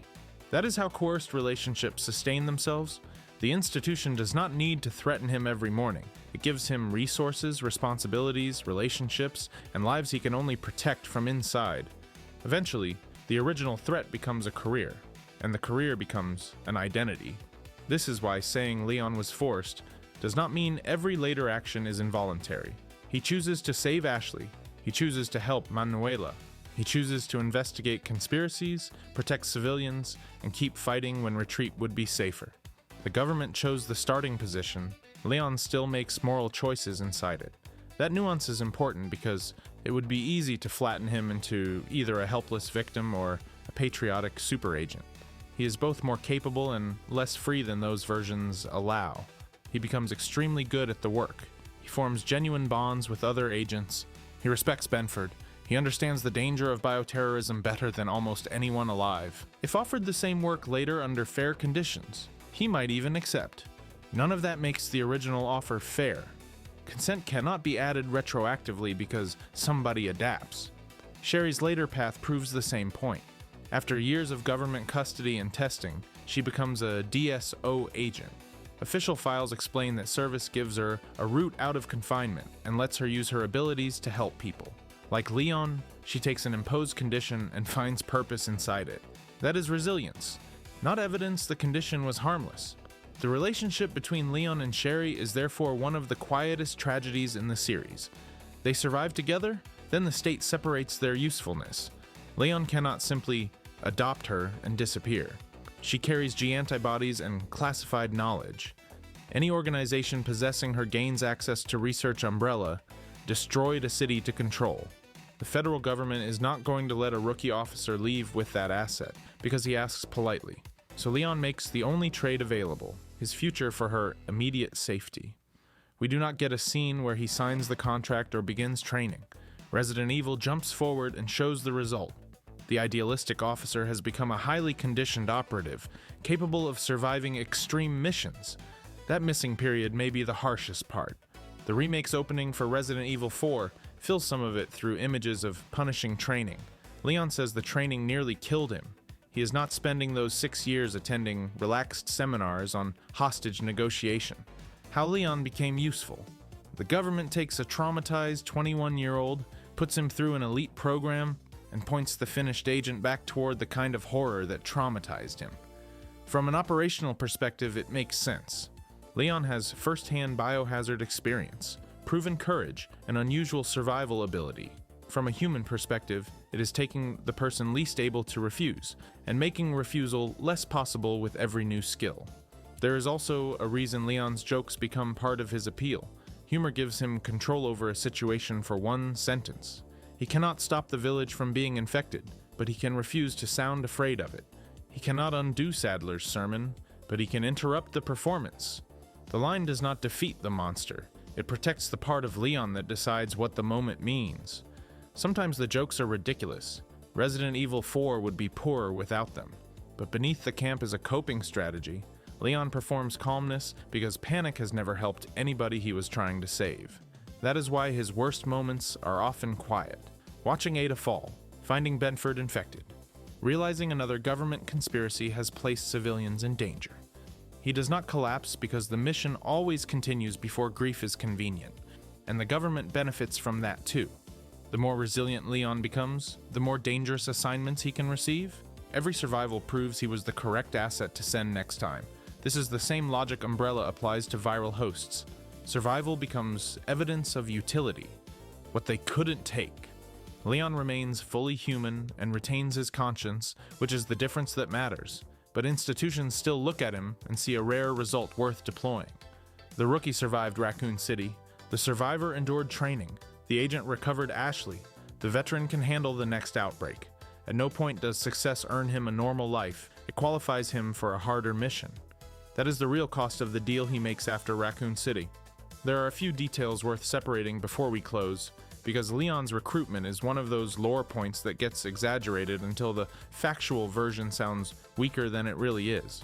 First, the government agents do not plainly say, "Work for us or we will experiment on Sherry." The original epilogue says, "Sherry knows too much, and Leon has experience the government can use." The Dark Side Chronicles version places armed agents in control of the situation, and tells Leon that if he wants it to end peacefully, he has only one choice. The threat is institutional custody. The agents control where Sherry goes, who can see her, and what happens to the information in her body. Leon understands that control without needing the men to describe every possible abuse. Second, Leon does not join because the government offers to cure Sherry. Claire has already secured the antiviral treatment that stops the immediate G embryo. The issue after escape is what happens to a child who still carries traces of a unique virus and knows how Umbrella destroyed the city. Medical safety, national security, and intelligence value become impossible to separate. Third, the government is not completely irrational for containing that information. G is catastrophic. A sample could regenerate a host through extreme damage, produce embryos, and create an outbreak beyond ordinary T-virus infection. Sherry's blood may help researchers understand immunity and treatment. Allowing her to disappear could make her a target for Umbrella, rival companies, intelligence services, or bioterrorists. Some form of protection is necessary. The abuse lies in treating protection as ownership and consent as optional. That distinction is important because Resident Evil is more interesting when institutions have understandable reasons and still make monstrous choices. The federal government can sincerely want to prevent another Raccoon City while using the same secrecy and asset logic that helped create the first one. Leon enters that contradiction on day one. His training is not only physical. A government operative needs firearms skill, close quarters combat, languages, intelligence handling, infiltration, and the ability to make decisions without public support. Leon goes from a rookie who needs Marvin to explain the station to someone trusted to operate alone in another country. That transformation takes years. When the rookie disappeared, Operation Javier shows the result before Resident Evil 4. Leon is no longer improvising his way through a city. He is briefing Krauser, assessing viral threats, and acting as the experienced survivor on the team. Yet the mission also shows how little control he has over the larger policy. Javier Hidalgo is valuable to criminal and political networks. T. Veronica is already moving beyond Umbrella's original facilities. Leon and Krauser encounter a private empire where one man's attempt to save his daughter has infected an entire region. Krauser is permanently injured and later believes the government discarded him. Leon remains functional, so the system keeps him. That contrast matters. The organization values both men while they can perform. Krauser interprets his injury as proof that conventional institutions are weak and becomes obsessed with power. Leon interprets survival as another responsibility. One seeks a biological upgrade, the other keeps accepting missions. Both reactions begin inside the same operation. By the time Leon reaches Valdolobos, he has probably learned that asking for perfect institutional morality before helping a hostage means the hostage waits forever. He can distrust the circumstances and still do the job. That is visible in the remake when his communications fail. He loses reliable contact, discovers local police murdered, and realizes the entire village is hostile. A normal rescue team would withdraw, gather forces, and reassess. Leon continues because Ashley does not have time for a committee. The same quality that made him easy to coerce makes him exceptional in the field. He cannot abandon someone merely because authority has handled the situation badly. The government learns to depend on that. This is also why it is too simple to claim Leon spends his whole career protecting Sherry directly. Their paths separate for long periods. Sherry remains under government supervision, and Leon serves across multiple agencies and administrations. He cannot personally monitor every examination or decision. What his agreement does is demonstrate cooperation at the moment the government is deciding how to classify both survivors. It gives the agents a useful adult operative, and may reduce their incentive to treat him as another uncontrolled witness. It also shows Sherry that somebody is still negotiating for her when her parents cannot. Years later, Sherry remembers Leon as one of the people who saved her. That emotional fact matters even if the deal did not open the door of her custody immediately. The aftermath also isolates Claire. Claire leaves to continue searching for Chris, which leads her into Code Veronica. Leon becomes part of the federal system. Sherry becomes a ward and research subject. The three people who escape together are divided by institutions almost as soon as they reach safety. Raccoon City ends with found family on a train. The epilogue quietly dismantles it. Leon then spends much of his life rebuilding temporary versions of that family during missions. He protects Ashley. He works with Helena. He maintains his complicated bond with Ada. He repeatedly becomes the person who tells frightened civilians to keep moving, but missions end. The survivor goes home, and Leon receives another assignment. The animated film Vendetta pushes this fatigue closer to the surface. Leon questions whether their victories matter when another bioterrorist always appears. He drinks heavily and sounds exhausted by the cycle. The film still gives him action scenes that ignore several reasonable traffic laws, but the despair underneath them is real. That exhaustion is not proof he regrets every person he saved. It is what happens when meaningful choices are trapped inside a career he never freely entered. If Leon leaves, he may feel he is abandoning future victims. If he stays, the work consumes the life he might have built outside it. That is a stronger form of control than one continuous threat. His conscience becomes self-enforcing, and it explains why Leon can appear both cynical and idealistic. He knows governments lie, agencies conceal information, and every outbreak may contain an agenda he has not been told. He also believes the person in front of him still deserves rescue. He does not trust the machine. He trusts the obligation. The government may have forced Leon Kennedy to become an agent, but it could not manufacture the part of him that makes the agent heroic. That part existed when a rookie entered a city everybody else was fleeing. The tragedy is that the agents waiting outside recognized it immediately. They saw Leon protect Sherry, measured the leverage, and built a career around the fact that he would do it again. That gives his Resident Evil 4 introduction a second meaning. The narration says he was asked to join a secret government program because of his survival and ability. Asked is the polite summary institutions prefer. The earlier epilogue shows what the question looked like when refusal was still possible. 6 years later, nobody needs to repeat the threat. Leon has a rank, a handler, an assignment, and the president's trust. The coercive moment has disappeared beneath professional routine. That is often how power wants to be remembered. Not as the night an exhausted survivor was cornered, but as the beginning of a distinguished career. And it was distinguished.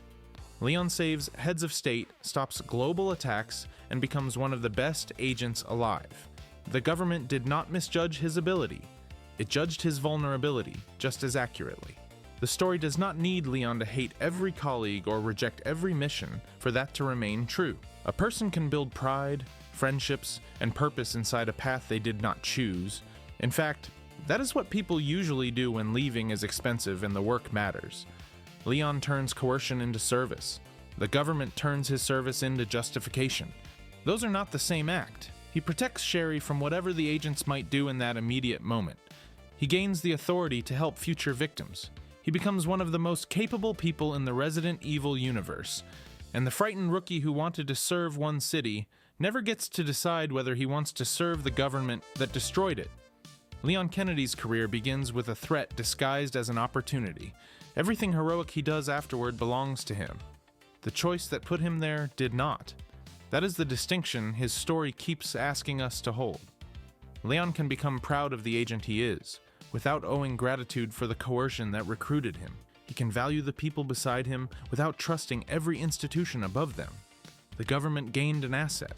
The person inside that category never stopped being the rookie who entered Raccoon City because somebody might need help. Nemesis learned to hunt. Mr. X has 2 enormous hands and no interest in picking up a gun. Nemesis arrives with a rocket launcher. That is not a costume choice or simple training difference. Both use tyrant bodies, but Nemesis has an additional organism inside him that can understand a more complicated hunt. Mr. X follows an objective. Nemesis can pursue a campaign, the intelligence problem. The T-Virus program wanted a humanoid bioorganic weapon with the strength to fight soldiers and enough intelligence to obey orders. Those 2 goals constantly interfered with one another. Most humans infected by the T-Virus became zombies. Their metabolism accelerated, tissue deteriorated, and higher brain function collapsed. They were contagious and dangerous, but useless for a specific military task. A tiny number of compatible hosts could become tyrants. Their bodies developed extreme strength, durability, and regenerative ability without immediately losing every useful neurological function. The T-002 beneath the mansion was an early success. It could respond to basic control and survive enormous damage. It was also unstable. Releasing it against stars was a combat test, and the creature could attack Albert Wesker as readily as the intended targets.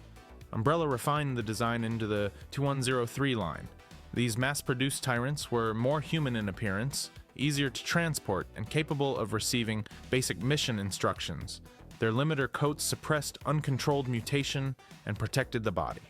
One of these units, T-00, became the pursuer known as Mr. X in Raccoon City. Mr. X is therefore not mindless. This is the first misconception to remove. He recognizes targets, navigates buildings, searches areas, responds to sound, and continues an assigned mission over time. A completely unintelligent creature could not recover an object or distinguish relevant survivors from random infected animals, but his intelligence is narrow. He can identify, pursue, seize, and kill. He does not display complex tactical reasoning, communicate with handlers, or operate specialized equipment. His value is reliability. Umbrella gives him an objective that can be solved with strength and persistence. The police station does not require a rocket launcher. It is already full of narrow corridors, civilians, evidence, and potentially valuable viral material. Firing explosives inside it would be a wonderfully efficient way to destroy the sample Umbrella sent him to recover. Mr. X's hands are enough. The brain inside Nemesis. Nemesis has a different mission. Umbrella's European branch creates the Nemesis Project to overcome the cognitive limits of standard tyrants. Researchers implant the NE-alpha parasite into a T-103-based host. This project also reflects competition inside Umbrella. The company is not one perfectly unified laboratory. Different branches pursue rival methods of creating bioorganic weapons. The American research line refines the T-virus and tyrant hosts. The European branch develops the Nemesis parasite as a way to improve intelligence without waiting for a naturally perfect human host. That is a clever shortcut in the worst possible field. Instead of forcing the T-virus to preserve more of the original brain, the researchers add another organism that can perform part of the brain's job. The tyrant supplies the body. The parasite supplies higher control. The model's full designation, Nemesis T-type, reflects that combination. Nemesis is not the parasite alone, and not the tyrant alone. It is the weapon created by their relationship. That relationship can fail. A parasite introduced into a host may be rejected, kill the subject, or take over too aggressively. The host needs enough physical compatibility to survive implantation and enough control to remain deployable. The successful result is therefore far less reproducible than placing standard orders into a T-103 unit. The parasite does not sit inside the body like a passenger. It extends through the host's nervous system and forms a supplementary brain. Official descriptions emphasize that it substantially increases intelligence and allows external control. This arrangement is deeply unpleasant for the host, which is a sentence that could be attached to every successful Umbrella project. The parasite develops tentacles that move through the body and can emerge as weapons. It helps regulate behavior, recognize detailed targets, and coordinate actions a normal T-103 would not manage.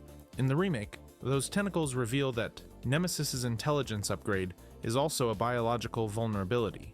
Damage to the restraint or parasite system does not simply reduce performance. It gives the organism more opportunity to reshape the host. The black growths, exposed tissue, and later quadrupedal form are not equipment changes. They are signs that the controlled partnership is breaking down. Umbrella has effectively installed a living command computer that can grow through the machine. Nemesis is then given an unusually precise objective: eliminate the surviving members of STARS. Not everybody in a building, not anything that moves. A named group of trained witnesses scattered across a collapsing city. That mission requires memory, recognition, pursuit, and adaptation. Nemesis has to identify Jill Valentine, distinguish her from other civilians, follow her across changing environments, and continue after she escapes multiple confrontations. Brad Vickers is also a target. In the original game, Nemesis kills Brad outside the police station. In the remake, Brad's fate changes, but Nemesis still pursues the remaining STARS personnel, especially Jill. That version difference is useful. The exact victim changes while the mission category does not. Nemesis is not ordered to kill every police officer in Raccoon City. If that were the objective, the company could deploy more conventional tyrants. He is programmed around the people whose testimony can connect Umbrella to the mansion. This requires a concept closer to identity than location. Jill may change clothes, move from street to subway to hospital, and travel with people who are not STARS. Nemesis continues selecting her. Mr. X is also capable of target recognition, especially when a required object or survivor is in sight. The difference is degree. Nemesis can maintain a much more detailed target profile across a far more dynamic hunt. The word STARS is essentially his mission compressed into speech. He can say it because he retains more vocal and cognitive function than a standard tyrant. He can also use a rocket launcher because using one requires a chain of abilities. Recognize the weapon, hold and aim it, track a moving target, understand distance and line of sight, fire at an appropriate moment, avoid immediately destroying yourself with it. That final criterion already places Nemesis above several human enemies in video games. In the original Resident Evil 3, the rocket launcher is the clearest symbol of his intelligence. He does not merely swing it like a club. He aims and fires explosive projectiles while pursuing Jill. He also chooses when not to fire. That sounds minor, but restraint is part of weapons use. A creature that pulls the trigger continuously until the launcher is empty is not meaningfully tactical. Nemesis tracks Jill's movement and uses the weapon to control space. The remake turns that into a chase where laser guidance follows her through the streets. He fires to destroy cover and cut off movement, not only to score a direct hit. Likewise, the flamethrower lets him pressure Jill at range and deny areas of the rooftop. When she damages its fuel tank, he switches to striking with the burning apparatus. That is adaptation inside an encounter. The weapon stops functioning as designed, so he changes its use instead of discarding the mission. A standard T-103 may understand that a door blocks its path and break the door. Nemesis understands that a tool has changed and finds another way to turn it against the target. The remake expands his equipment. Nemesis uses a flamethrower during the rooftop fight, first as a ranged weapon and then as a burning melee device after its fuel tank is damaged. Later he uses a rocket launcher in the city streets. He also demonstrates environmental adaptation without a handheld weapon. His tentacles allow him to pull Jill, leap across gaps, infect zombies with parasite organisms, and change the shape of a chase. This does not mean Nemesis sits down before deployment and earns separate certificates in flamethrower safety and urban rocketry. Umbrella can train or condition the parasite host system for specific equipment and send commands through its control process. Why Nemesis gets weapons. The NE Alpha parasite gives the platform enough intelligence to use the training. External control matters just as much. Intelligence by itself is not useful to Umbrella if the creature decides it would rather attack the handler. The parasite allows operators to impose mission information and direct behavior beyond the simple conditioning of a standard tyrant. Nemesis can be deployed with target data and equipment selected for the operation. That does not mean a human pilot is moving each arm remotely like a giant biological drone. Nemesis retains enough local processing to chase, aim, and respond in real time. A handler defines the goal. The Parasite host system solves immediate problems. This balance is what military robotics would call autonomy, except the robot is made of stolen biology and becomes a building-sized meat flour when damaged. There is also a practical reason Umbrella arms him. STARS members are unusually capable targets. Jill survived the Spencer Mansion, fought hunters, escaped a tyrant, and already knows Umbrella's methods. She carries firearms, understands police tactics, and recognizes bioorganic weapons. A pursuer limited to close-range attacks gives her more opportunities to create distance or escape. A rocket launcher removes the comforting assumption that the monster must reach you first. Nemesis is a walking answer to everything that allowed the mansion survivors to live. They know how to use doors and terrain, he follows. They know how to keep distance, he uses weapons and tentacles. They can damage a tyrant, he mutates and continues. They can expose Umbrella, he removes them. Why their missions differed. Mr. X's police station assignment is broader and blunter. He is sent to eliminate survivors and, in the original continuity, recover a G-Virus sample linked to Sherry's pendant. His targets are largely trapped inside a confined structure and underground laboratory. He does not need to outshoot Leon. He needs to keep Leon from leaving. This brings us to the second misconception. Mr. X does not avoid weapons because his fingers are too large. His anatomy would make ordinary firearms awkward, but Resident Evil contains custom equipment for large bioorganic weapons. Nemesis's rocket launcher is built for his size. Umbrella could theoretically design a weapon for a T-103. The limiting factor is whether the creature can use it safely and whether the mission benefits. A standard tyrant with explosives is not automatically better. Give a low-intelligence, mutation-prone organism a rocket launcher inside a laboratory, and the weapon may solve the enemy, the evidence, the buildings, and the quarterly budget simultaneously.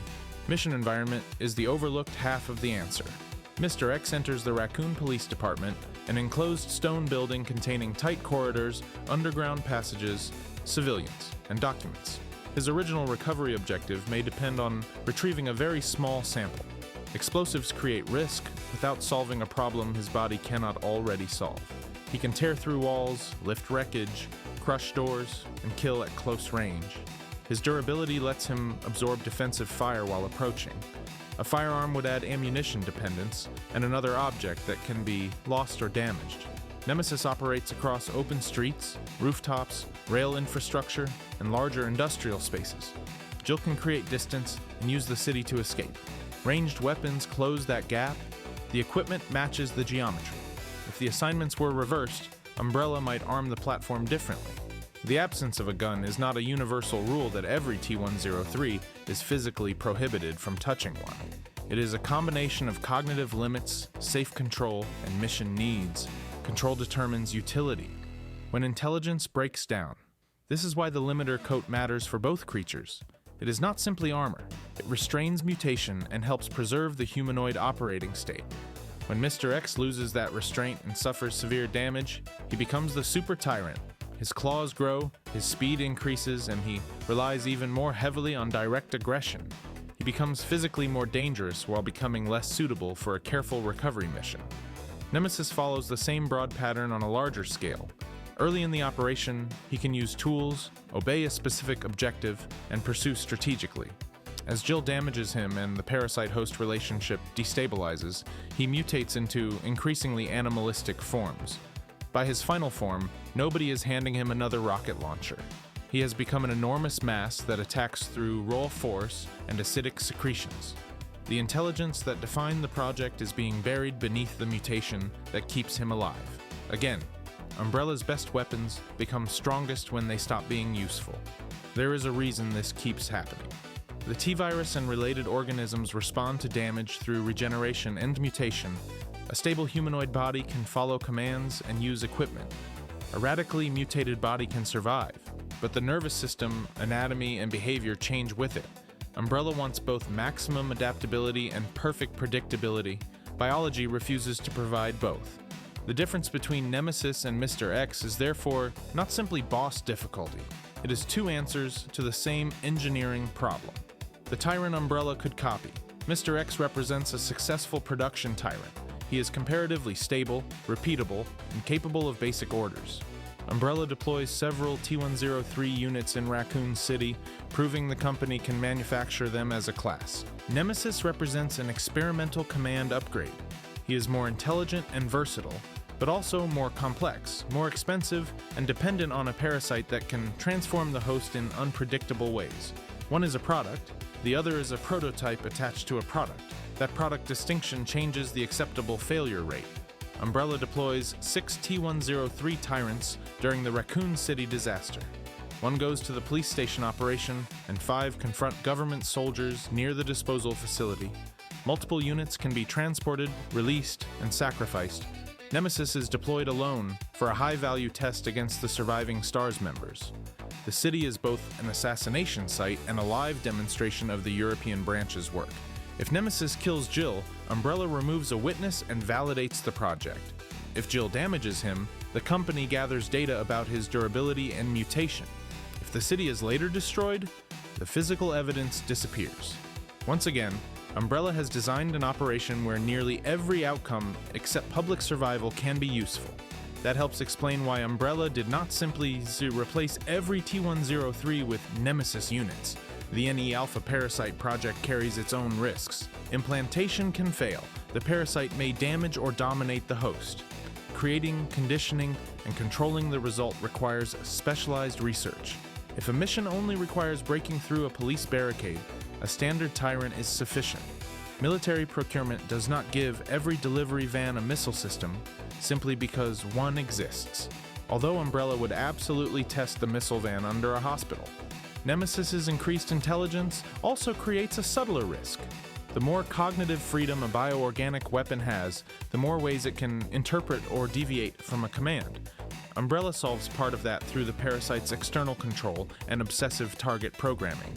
Nemesis does not develop hobbies between encounters. His intelligence is directed toward pursuit. He can solve tactical problems without gaining meaningful autonomy. This is where Nemesis differs from an intelligent human soldier.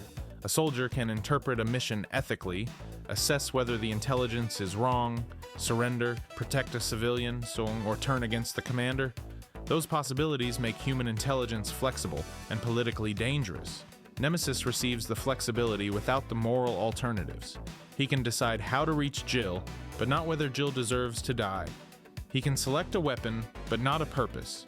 He can adapt to resistance, but not recognize that Umbrella created the disaster around him. The parasite does not elevate him into a person. It expands the number of routes between order and violence. That is the real achievement. The purpose of intelligence in Umbrella's weapons is not personhood. It is obedience with a larger menu of actions. Mr. X can obey 3 verbs. Nemesis can build a sentence. Neither gets to choose the subject. This makes their visual similarities more tragic. Both have humanoid outlines, because Umbrella wanted the mobility and adaptability of a person. Both are dressed or restrained because the body must be held in a useful state. Both began with biological material turned into a numbered platform. Nemesis appears to have more personality because he roars, speaks, uses tools, and reacts aggressively to Jill. But that personality is largely mission behavior. The parasite gives him the capacity to express purpose, not freedom from it. He does not hate STARS as people. He has been built so that STARS is the only meaningful category in his world. Mr. X is quieter because his objective does not require speech. His silence can make him feel less intelligent, but it also makes him more controlled. He does not waste action announcing the mission. He simply continues it. The gameplay reflects these designs. In the Resident Evil 2 remake, Mr. X changes how the player navigates a familiar building. His footsteps create pressure. He blocks routes and forces improvisation. The fear comes from persistence. In Resident Evil 3, Nemesis changes the rules of each encounter. He closes distance suddenly, uses tentacles, interrupts routes, carries different weapons, and mutates through staged confrontations. The fear comes from escalation. The original game makes that escalation less predictable by allowing Nemesis to appear in different areas and sometimes giving the player a choice to fight or flee. He can follow through doors, which was startling in a series where doors often functioned as loading screens and emotional support. The remake makes his large encounters more scripted but gives him a wider moveset. Fans debate which version is the more effective pursuer, but both versions express the same lore function. Nemesis can do more than a standard tyrant because the parasite lets him process more. Mr. X's remake behavior became more dynamic than his original appearance too. He patrols, follows sound, and intrudes into rooms in a way the 1998 version could not. That gameplay upgrade does not turn him into Nemesis. His actions remain within the standard tyrant's simpler mission profile. Those are game design choices, but they are supported by lore. Mr. X is the reliable pursuer. Nemesis is the adaptive hunter. There is also an important continuity caution. In the original Resident Evil 3, Nemesis uses the rocket launcher and tentacles. The remake adds the flamethrower and restructures his mutations. We can compare the versions without pretending every encounter occurs identically in one timeline. The core explanation remains unchanged, because Capcom's own descriptions center the NE alpha parasite and the intelligence it provides. The parasite creates a supplementary brain. It allows external control. It enables complex weapons. That is the canonical bridge between tyrant strength and human-like tactics. So could Mr. X learn to use a weapon if Umbrella modified him? Possibly. The T-103 body is the foundation Nemesis uses. With a parasite, neural implant, specialized conditioning, or different control system, another unit could theoretically operate equipment. But at that point, it is no longer the same standard Mr. X platform. The modification is the explanation. Without it, handing him a rocket launcher would be less like arming a soldier and more like leaving power tools near a bear. The bear may produce results. The after-action report will lack focus. The most revealing comparison comes at the end of both creatures' missions. Mr. X fails to eliminate Leon and Claire. He mutates after losing the coat and is destroyed with an anti-tank rocket launcher. Nemesis fails to eliminate Jill. He is repeatedly damaged, infected by further mutation, dissolved, rebuilt into a massive final form, and destroyed by an experimental rail weapon. Umbrella gives Nemesis a rocket launcher. Jill eventually responds with a gun that requires its own power station. Escalation remains undefeated. In both cases, the biological weapon performs impressively until a survivor pushes it beyond the controlled state. Once mutation takes over, the mission narrows from complete the objective to kill what is in front of you. The creature survives longer, the weapon fails harder. That is the line Umbrella never manages to control. A living weapon can heal, adapt, and keep fighting after a machine breaks, but a living system has drives, thresholds, and transformations. Every adaptation may rewrite the instructions. The real difference. Mr. X uses no weapons because Umbrella does not need and cannot safely rely on that complexity in his standard model and assignment. Nemesis uses weapons because the NE alpha parasite gives him the intelligence, motor control, target recognition, and external command structure to operate them. His STARS assassination mission benefits from ranged and adaptive tactics. The answer is not that Nemesis has hands and Mr. X has fists. It is that Nemesis has another brain, not a human brain in the normal sense, and not a friendly passenger whispering tactical advice. It is a parasitic control organ integrated into a tyrant body. That is why damaging Nemesis does not simply reveal a stronger Mr. X underneath. It destabilizes a partnership between two weaponized organisms. The tyrant regenerates. The parasite expands. The mission persists while the form capable of completing it disappears. There is one last comparison that makes the difference very clear. Imagine both creatures lose sight of Jill at an intersection. Mr. X can continue searching likely routes. He can respond to noise, recognize her when she reappears, and force his way through an obstacle. That is impressive behavior for a mass-produced bioorganic weapon. Nemesis can do all of that while changing the method of pursuit. He can leap ahead, use a tentacle to close distance, infect nearby zombies to make the route more dangerous, or use ranged equipment to remove the cover Jill chose. The extra intelligence does not make him smarter in every human sense. We never see Nemesis write a plan, negotiate, or question new information. It makes him tactically richer inside the boundaries of one obsession. That is why fans often experience Mr. X as scarier in a hallway and Nemesis as more spectacular in a fight. Mr. X's simplicity creates inevitability, Nemesis's versatility creates surprise. One turns your safe route into a countdown, the other turns your solution into the next phase. Both are successful expressions of their design until mutation overwhelms it. And both expose Umbrella's real limitation. The company can increase strength, intelligence, and adaptability, but it cannot combine them indefinitely without producing a creature that escapes the category of usable weapon. Mr. X remains useful because his choices are limited. Nemesis receives more choices because the mission demands them. When his body finally gives him too many biological choices, he stops using tools and becomes one. So the next time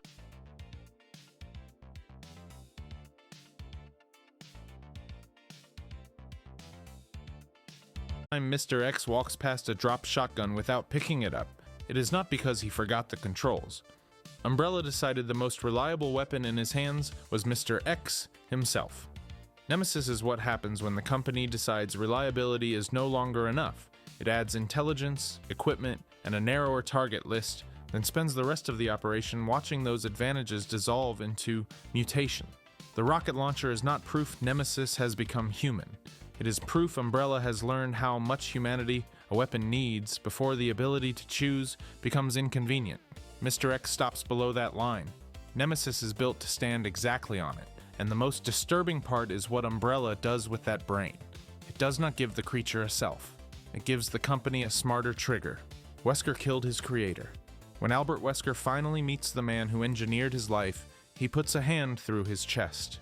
Oswell Spencer shaped Wesker's education, ideology, infection, and even his desire to find him. Then Spencer announced that he wanted to become a god. Wesker looked at the dying man in a wheelchair and decided the position had opened. Spencer's secret children. To understand the murder, we have to understand the Wesker plan. Spencer's obsession began with the progenitor virus. After studying the Stairway of the Sun in West Africa, he concluded that the virus could accelerate human evolution. Most hosts died. Rare compatible individuals gained extraordinary traits. Spencer did not want to cure disease or share those traits with humanity. He believed the world should be remade under the control of an advanced species, with himself at the center. Umbrella Pharmaceuticals gave him money, infrastructure, and secrecy. Biological weapons funded research that also served his eugenic goal. But Spencer had a problem. He was aging. The virus promised human evolution in theory. While his own body continued moving toward death, he needed suitable candidates, a way to shape them, and a method for identifying whoever survived. The Wesker plan was his answer. Umbrella selected hundreds of children, born to parents considered intellectually superior. The children were given the surname Wesker, in honor of the project's chief researcher. They were placed in controlled environments, educated according to Spencer's values, and monitored over years. They were not all raised together inside one visible academy. The point was to guide lives while hiding the hand doing it. How Albert was programmed. Albert was one candidate, Alex Wesker was another. The children received elite education and ideological conditioning designed to produce ambition, intelligence, and contempt for ordinary limitation.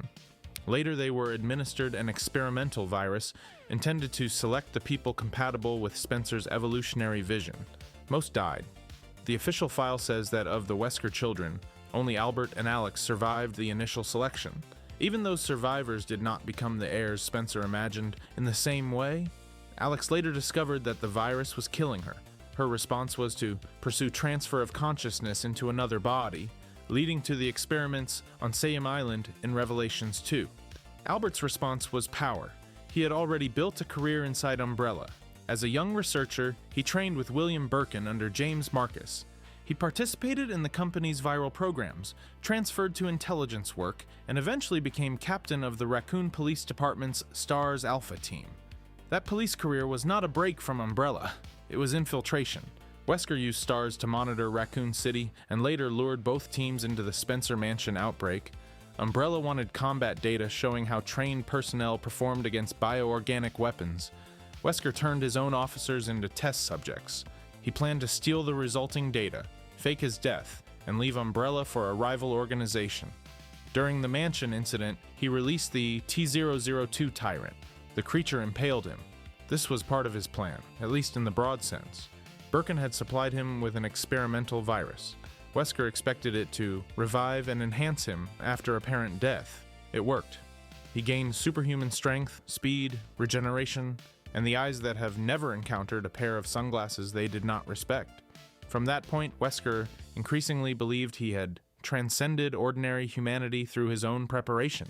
He manipulated events from the shadows, gathered viral samples, used organizations against one another, and built toward a project that would impose evolutionary selection on the entire planet. Then he found Spencer. By 2006, Umbrella had collapsed publicly. Its crimes were exposed, its assets scattered, and the founder had retreated to an estate in Europe. Chris Redfield and Jill Valentine, working with the BSAA, followed intelligence to the mansion. The meeting Spencer planned. Wesker arrived first. Spencer was old, physically weak, and connected to medical equipment. This is the man who imagined ruling a new species, reduced to waiting in a chair while younger creations moved through the world. Wesker demanded answers. Spencer explained the project. Albert learned that his surname was not family identity, but a label shared by test subjects. His intelligence, education, career path, and even his desire to find Spencer had been influenced by design. Spencer had included a psychological mechanism in the plan. The surviving Weskers would feel compelled to seek him out, bringing the successful specimens back to their creator. That revelation attacks the one thing Albert values more than power, the belief that the power proves his personal superiority. If Spencer selected his parents, shaped his environment, supplied the ideology, and arranged the virus, then how much of Albert's ascent belongs to Albert? Was his rebellion against Umbrella an independent act, or another test result? Was his obsession with evolution his own conclusion, or an idea planted before he could evaluate it? Did he find Spencer because he outsmarted the founder, or because the founder programmed the desire to return? Why Wesker killed his creator. Wesker cannot tolerate being somebody else's outcome, so he reframes the story immediately. Spencer says he intends to become a god. Wesker looks at the dying man and sees failure. The founder possessed vision and resources but lacked the body to complete his own evolution. Albert has the enhanced body, the intelligence, and the will. If Spencer created the conditions that produced him, then Spencer's weakness becomes evidence that the creation has surpassed the creator. Wesker kills him and claims the godhood Spencer wanted. This is partly revenge. Spencer manipulated his entire life and infected him as a selection experiment. Murder removes the person who can define Albert as a subject. It is also contempt. Wesker respects power. Spencer's age and dependence reveal him as biologically ordinary. The man preaching forced evolution could not force his own body to survive, and it is appropriation. Wesker does not reject Spencer's ideology after learning it was imposed on him. He adopts it more completely. He does not say human beings should be free from experiments like the Wesker plan. He says he is the successful experiment and therefore deserves to run the next one. That is why the murder is not liberation in any healthy sense. Albert kills his abuser and inherits the abuse as a worldview. The Ouroboros project proves it. The dream Wesker stole. Wesker works with Tricell and researcher Excella Gione to develop Ouroboros from progenitor-based research. The virus is designed to separate supposedly worthy hosts from the unworthy. Compatible people may gain extraordinary abilities. Most humans will be consumed into black, tentacled masses. Wesker plans to disperse Ouroboros through the atmosphere, infecting the world at once. He calls this evolution. In practice, it is the Wesker plan expanded from hundreds of children to billions of strangers. Spencer selected candidates based on their parents, shaped their lives, infected them, and accepted mass death to find survivors. Albert intends to expose the planet, accept mass death, and rule whoever survives. He has not escaped the structure, he has scaled it. This is one reason his line about complete global saturation became so memorable. The delivery is gloriously theatrical, but the idea is horrifyingly literal. There is no consent, treatment plan, or second attempt. Humanity becomes one giant compatibility test. Wesker believes surviving the earlier test gives him authority to administer the next one.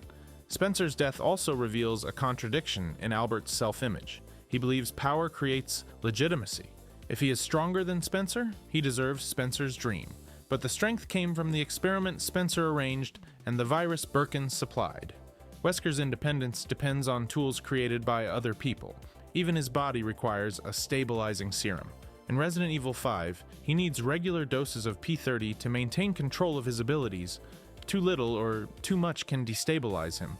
Chris and Sheva exploit that dependency by injecting him with an overdose. The self-declared god has a medication schedule. This does not make him weak. It makes him exactly what he refuses to admit: a biological system with limits. His murder of Spencer cannot remove those limits. It can only silence the person who explains where they came from. Chris and Jill arrive moments later. They find Spencer dead and Wesker standing over him. The confrontation ties 3 generations of the story together. Spencer created Umbrella's ideology. Wesker betrayed stars inside the mansion. Chris and Jill survived and spent years pursuing the organization that destroyed Raccoon City. Jill sacrifices herself by tackling Wesker through a window to save Chris. Both fall from the cliff. Wesker survives and takes Jill.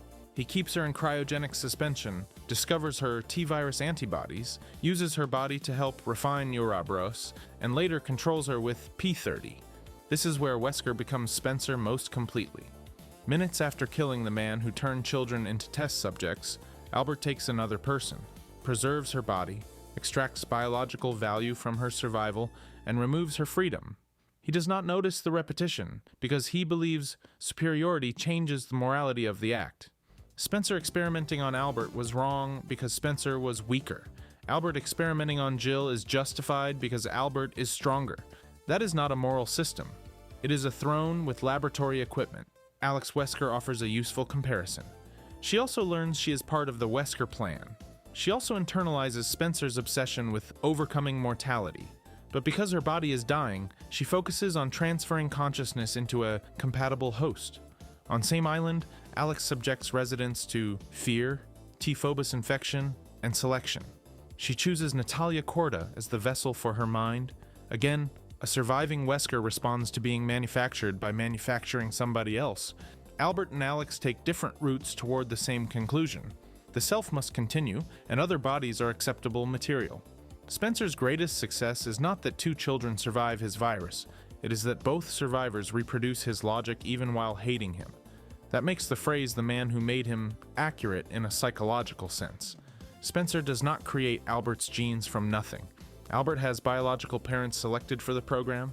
He develops his own experiences, skills, rivalries, and decisions. Saying Spencer literally built him in a tube removes the disturbing part.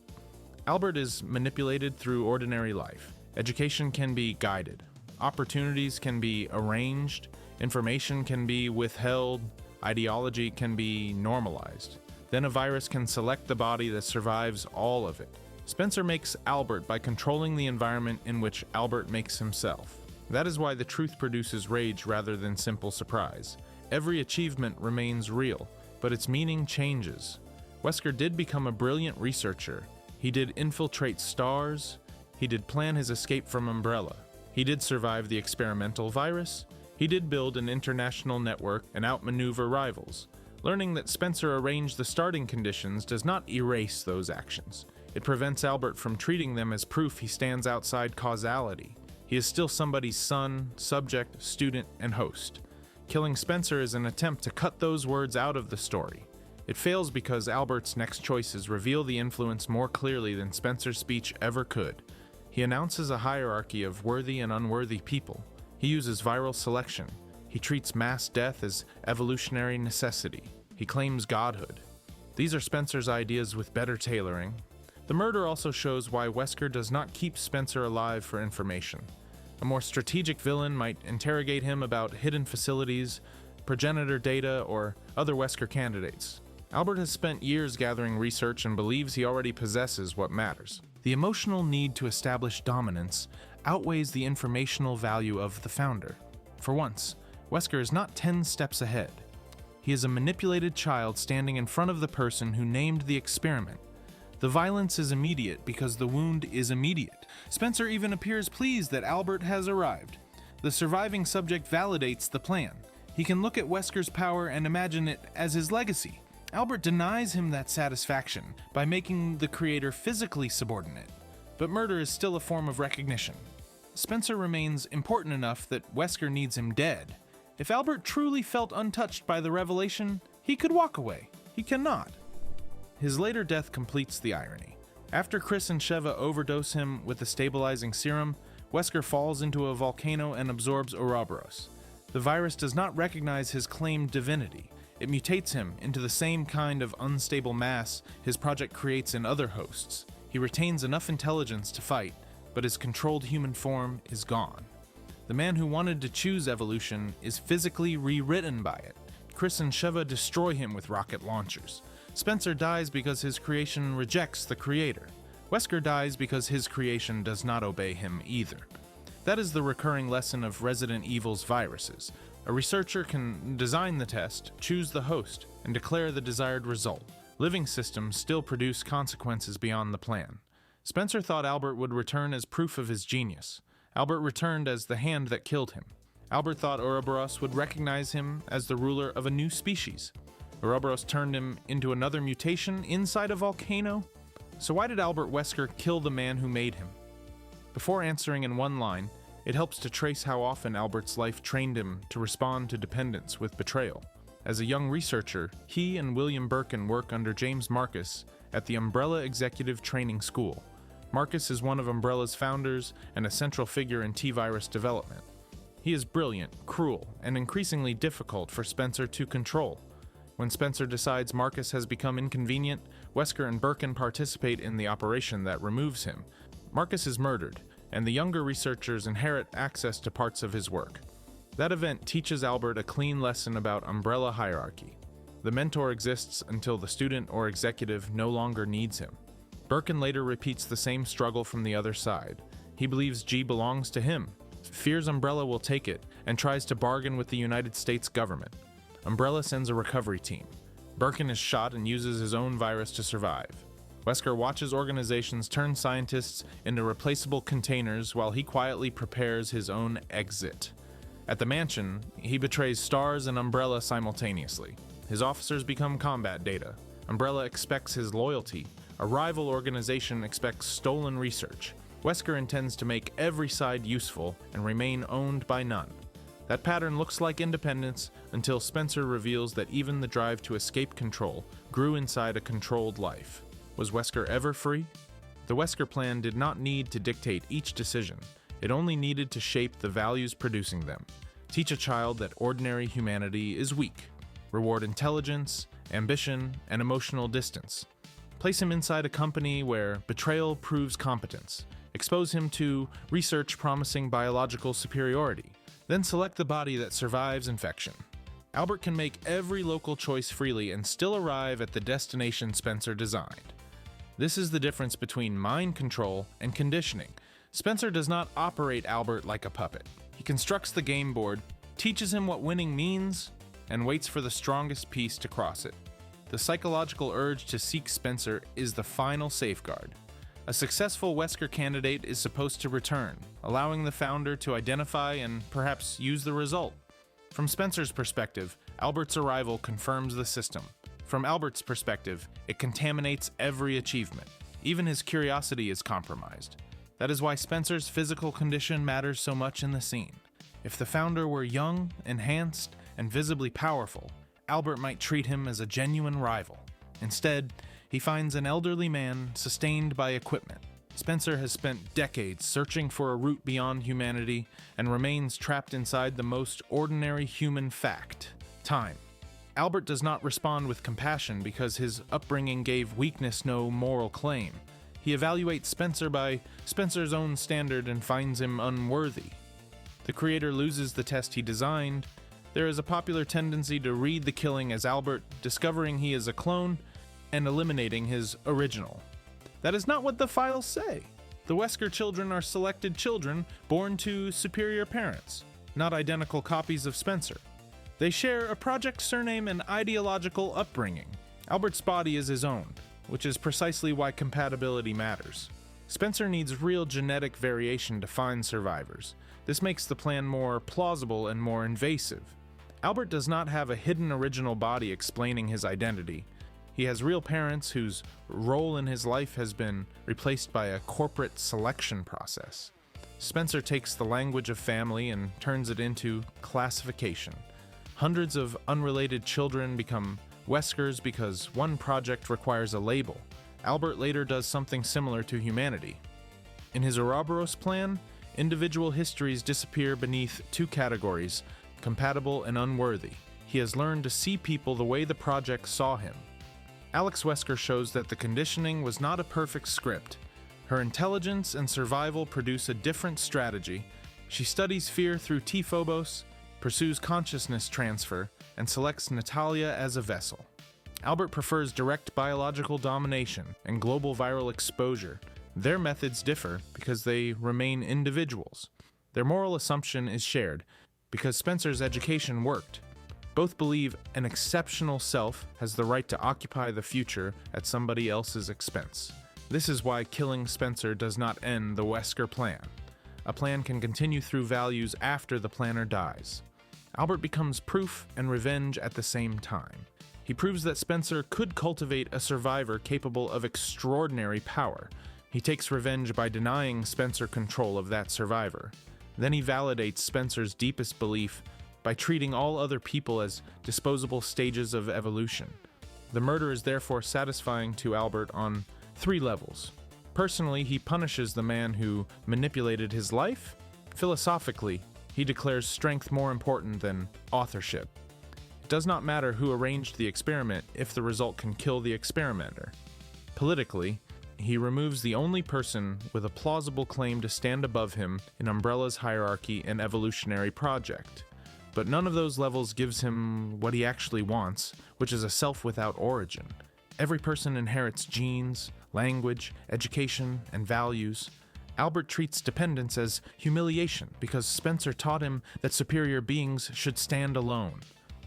The desire to be uncreated is itself part of what was created.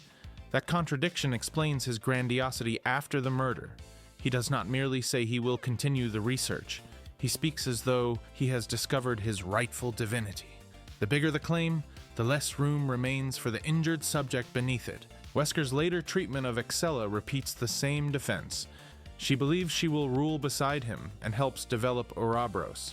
He flatters her usefulness, then infects and discards her when she becomes inconvenient. He reenacts Spencer and Marcus, mentor and student, executive and researcher. Relationships last, only while they increase his power. Even Jill's control device is an expression of that worldview. A capable person is valuable, so remove the ability to choose where the capability is directed. Albert knows exactly what it means to have a life arranged around somebody else's goal. He does it anyway. That is what separates explanation from excuse. The Wesker plan explains why Albert equates power with worth and control with godhood. It does not remove responsibility for the people he betrays, infects, or kills. If anything, the moment with Spencer gives him the information required to break the cycle. He chooses inheritance. The timing makes that choice impossible to miss. Chris and Jill arrive almost immediately after Spencer dies. They do not hear the explanation or witness Albert's shock. They see the final product standing over the founder's body. For them, Wesker appears fully in control. For the audience, the flashback reveals that his most decisive gesture follows the moment somebody else explains him. That gap fits Albert perfectly. He presents every action as calculation, but humiliation and anger repeatedly drive him. Chris becomes an obsession because surviving the mansion denies Wesker a clean victory. Spencer becomes disposable the moment his words make Albert feel like property. Excella becomes a monster when she has finished being useful. The cold exterior does not mean emotion is absent. It means Albert regards his emotions as evidence of destiny. Even his hatred of Chris becomes part of the Ouroboros finale. Instead of preserving distance and completing global release, Wesker repeatedly stops to prove superiority to the person who has frustrated him since 1998. The supposed god still needs one former subordinate to acknowledge the result. That is Spencer's final influence too. Albert learned to measure worth through comparison and selection. There must be superior and inferior subjects, a winner and a discarded population. Why Spencer still won. Killing Spencer makes Albert the winner of the first test. Forcing Ouroboros on the world is his attempt to make everybody else take it. He never considers that a test designed by an abuser can be refused instead of won. That is the choice Resident Evil 5 ultimately gives Chris and Sheva. They do not defeat Wesker by proving they are a more evolved species. They cooperate, exploit his dependence on the stabilizing serum, and refuse his premise that survival grants the right to decide who else deserves it. Wesker sees partnership as weakness because no single person controls it. The series repeatedly turns that supposed weakness against him. Jill saves Chris. Chris and Sheva save each other. People Albert classifies as ordinary survive. Through bonds his worldview cannot measure. Spencer manufactured candidates in isolation and waited for one superior result. Albert inherited that loneliness as proof of greatness. By the time the rockets reach him, there is nobody beside him to disagree, because Spencer's truth threatened the foundation of his identity. Albert believed he had risen above humanity through intelligence, will, and power. Spencer revealed that the path had been selected, the ideology planted, and the virus administered as part of a program. Killing him allowed Wesker to claim authorship of the result. It punished the manipulation, removed a rival claimant to godhood, and let Albert redefine himself as the successor rather than the subject. But he never rejects what Spencer made him to believe. He only rejects Spencer's right to stand above him. That is why the scene is not the moment Wesker becomes free. It is the moment Spencer's experiment becomes self-directing.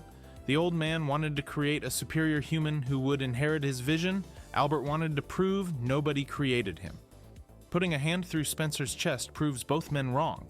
Wesker can kill the man who shaped his life. He cannot kill the shape. That is Spencer's final victory and final failure. Albert carries the vision farther than the founder ever could, but he carries it as an enemy who refuses to credit the source. Spencer gets an heir without loyalty. Wesker gets independence without freedom. The murder ends the relationship physically and proves how completely it survives psychologically. Sherry kept changing. In Resident Evil 6, Sherry Birkin is impaled through the body, pulls herself free, and watches the wound close. Her explanation begins when she was 12, and her mutated father implanted a G-virus embryo inside her. Claire stopped the transformation, but she could not remove every trace. Sherry can heal like a monster because part of the monster is still healing her. The virus that never stops. To understand the ability, we need to separate the G-virus from the T-virus. The T-virus often destroys higher brain function, causes tissue decay, and produces zombies in ordinary human hosts. Umbrella's ideal outcome is a controllable tyrant, but compatible hosts are rare. The G-virus, developed by William Birkin, is built around aggressive regeneration and reproduction. A G-infected body responds to damage by creating new tissue, organs, and mutations. It does not simply repair the original human shape. It keeps adapting. William demonstrates this throughout Resident Evil 2. After Umbrella Security Service operators shoot him, he injects G. The virus closes the fatal wounds and enlarges his right arm. An eye develops in his shoulder. When survivors damage that form, G produces another. Extra limbs emerge, new eyes spread. His anatomy becomes increasingly unstable as the organism searches for ways to survive. By the end, William is no longer healing back into William. He is healing forward into whatever can continue. That is the danger Sherry carries. She also drives an infected host to reproduce by implanting embryos. Those embryos have the best chance of developing in someone genetically related to the original host. A compatible person can support the infection. An incompatible host rejects the embryo violently, producing the smaller G creatures seen in the sewers. William's remaining biological instincts therefore lead him toward his daughter. This is one of the darkest transformations in the series. Sherry spends the outbreak searching for parents who are emotionally and physically absent. When her father finally finds her, the virus uses their genetic connection as a route into her body. In the original game, William implants her during the later scenario. In the remake, the scene occurs after Chief Irons abducts Sherry and the mutated Birkin attacks. The staging differs. The result is the same. What William put inside her, Sherry is infected with a G embryo. Symptoms begin developing. She becomes feverish, weak, and unconscious. If nothing changes, the embryo will mature, transform her, and use her body to continue the G life cycle. Claire refuses to let that happen. Annette Birkin explains that an antiviral agent can stop the infection. In the remake, Sherry's pendant opens the secure container holding the treatment. Claire obtains it while the laboratory collapses around them. The antiviral is commonly associated with the name Devil, a treatment developed specifically against G. It destroys or expels the embryo before full mutation. That is the cure people remember. It is not complete sterilization. Later official files explain that traces of G remain in Sherry's body. Those traces alter her without producing William's catastrophic progression. The easiest way to picture it is that Claire stops the invasive reproductive stage, but Sherry's cells have already been changed. Her body retains G's regenerative behavior on a controlled scale. When she is injured, tissue repairs far more rapidly than ordinary human healing. Serious wounds can close within moments. Damage that should be fatal becomes survivable if the remaining G can rebuild it before blood loss or organ failure overwhelms her. The game never says Sherry is immortal. That distinction matters. Regeneration is not invulnerability. She still feels pain, can be restrained, can lose consciousness, and can be placed in situations where damage outpaces healing. Destroying enough of the body, damaging the brain, or exposing her to something her altered biology cannot manage may still kill her. Official material says she is resistant or immune to most viruses, not every possible pathogen in existence.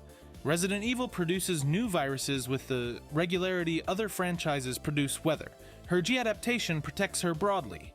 It does not grant a universal exemption from plot. The slow aging claim also needs careful language. Resident Evil 6 files note that her youthful appearance is thought to result from the G virus. Sherry is 26 during the game, but looks younger and regenerates quickly. This suggests altered aging, not confirmed eternal youth. We do not have evidence that she will remain physically 20 forever, or live indefinitely. The most factual version is that residual G appears to slow aspects of aging and greatly accelerates repair. For the United States government, those abilities make Sherry an extraordinary research subject, Sherry's 11-year cage. After escaping Raccoon City, she does not go home with Claire and begin a normal childhood. Government agents take her into custody. Her parents are dead. Umbrella wants G. Rival organizations would kill or kidnap her for access to the virus. The government describes supervision as protection, and protection is genuinely necessary. It also performs years of tests. Resident Evil 6 files describe Sherry living without freedom for 11 years. She undergoes daily examinations and experiments while authorities monitor the G virus inside her. She is not treated as a monster publicly. She is treated as valuable biological evidence privately. This is the same pattern that shapes Leon's recruitment. The government sees survivors of Raccoon City and separates their utility. Leon has field experience and becomes an agent. Sherry has altered blood and becomes a protected test subject. The word protected does not make the door unlocked. One of the central officials overseeing her is Derek C. Simmons, the National Security Advisor and leader of a secret organization known as the Family. Simmons presents himself as a guardian and eventually permits Sherry to become a government agent. That career gives her a route out of confinement. When the secret became visible. By Resident Evil 6, she works for the Division of Security Operations. Her first major mission is to locate Jake Muller, the son of Albert Wesker. Jake's blood contains antibodies that may help create a vaccine for the C virus. Once again, Sherry is sent to protect a person whose body has become globally valuable. She understands the situation better than almost anyone.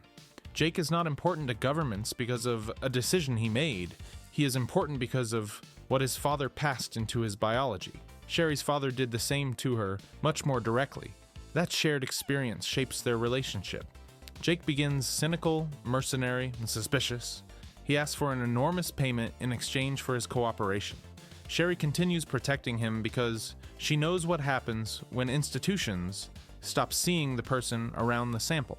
Her regeneration becomes visible during the mission. In one of the clearest scenes, a large piece of metal pierces her body. She pulls herself free, and the wound closes while Jake watches. Sherry does not transform into a giant eye-covered creature. Her body restores its human form. That stability is the real miracle. William's G virus also regenerates, but every repair changes him. Sherry's residual infection appears integrated well enough that repair follows her existing anatomy and identity. She receives the benefit G promised without its full reproductive drive and runaway mutation. Why? The games do not give a single laboratory formula, but the timeline supports several factors. Sherry is genetically compatible with William, which is why the embryo can develop in her at all. Claire administers the antiviral before full transformation. The treatment removes the embryo and suppresses the acute infection. Trace G remains after her body has already adapted. Years of monitoring may help the government understand and maintain her condition, although no file says she requires a constant stabilizing drug in the way Wesker does. The result is not a designed super soldier, it is a rare survivor state.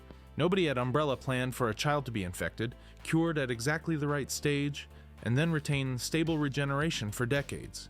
Sherry is an accidental success produced by several failures. William fails to protect his family. Umbrella fails to contain G, the embryo fails to consume her. Why Sherry never mutated. The antiviral fails to remove every trace. Her body turns those failures into survival. This also explains why her healing resembles a monster without making her one. Resident Evil repeatedly asks whether biology determines identity. William becomes dominated by G. Wesker uses viral enhancement and decides it proves his superiority. Manuela Hidalgo carries T. Veronica and struggles to control flames generated by the infection. Rose Winters inherits abilities connected to the mold and spends years being treated as abnormal. Sherry's answer is consistent. What happened to her body was not her choice, but what she does with that body still is. She becomes an agent partly to escape confinement, then uses the role to protect other people from the same systems that studied her. That does not erase the trauma. Official character material connected to her later life emphasizes that regeneration does not prevent the psychological consequences of Raccoon City. A wound can close. Memory does not. Sherry loses both parents in one night. Her father attacks and infects her. Her mother dies after spending much of the outbreak protecting research before family. Claire, the person who acts most like a parent, cannot simply keep her. The government then examines her for years. Her body is extraordinarily difficult to damage permanently. Her childhood is not. That contrast is more interesting than calling her immortal. If Sherry were invulnerable, the ability would remove stakes. Instead, it changes the stakes. She can survive violence, which makes organizations more willing to expose her to it. The better she heals, the easier it is for somebody else to say the mission is acceptable. We see the same logic with Jill's antibodies and Manuela's viral control. In Resident Evil, surviving an infection rarely earns privacy. It creates a research category, what her body cannot fix. Sherry's healing also has limits at the cellular level. Regeneration needs material and energy. The games compress the process for drama, but rebuilding organs and blood cannot be literally costless. A severe enough injury may leave her exhausted or unconscious even after visible tissue closes, and a virus that constantly repairs cells could theoretically create risks of abnormal growth or mutation. The canon does not diagnose Sherry with cancer or an inevitable late-stage G transformation, so we should not invent one. The point is simply that rapid regeneration is a controlled biological process, not a magic undo button. Her stable condition is valuable precisely because it avoids the usual cost. Compare Sherry with Curtis Miller in Resident Evil Degeneration. Curtis injects the G virus and mutates rapidly, developing the same reproductive drive and massive adaptive forms associated with William. G behaves like G. Sherry is the exception, because she was treated during the embryo stage and retained only traces after compatibility had been established. Compare her with Jake, too. Jake's unusual resistance comes from Albert Wesker's biology and antibodies. His blood may support a vaccine, but he does not display Sherry's exact regenerative mechanism. They are both valuable survivors for different reasons. Resident Evil science loves grouping characters together because they are special. The special part is rarely the same. Sherry's blood contains residual G, Jake's contains C virus relevant antibodies connected to Wesker's altered biology. Ethan is reconstructed mold. Rose is born with a unique mold connection. Calling all of them immune superhumans erases the mechanisms that make their stories work. Sherry's mechanism is arrested transformation. The monster began developing. Claire stopped it. The body remembered part of the process. That is why the ability can feel unsettling even when Sherry uses it heroically. Every wound closing is proof that William reached her. She cannot heal without displaying the biological legacy of the person who hurt her. At the same time, the power becomes something William does not control. G wanted to use Sherry as a reproductive host.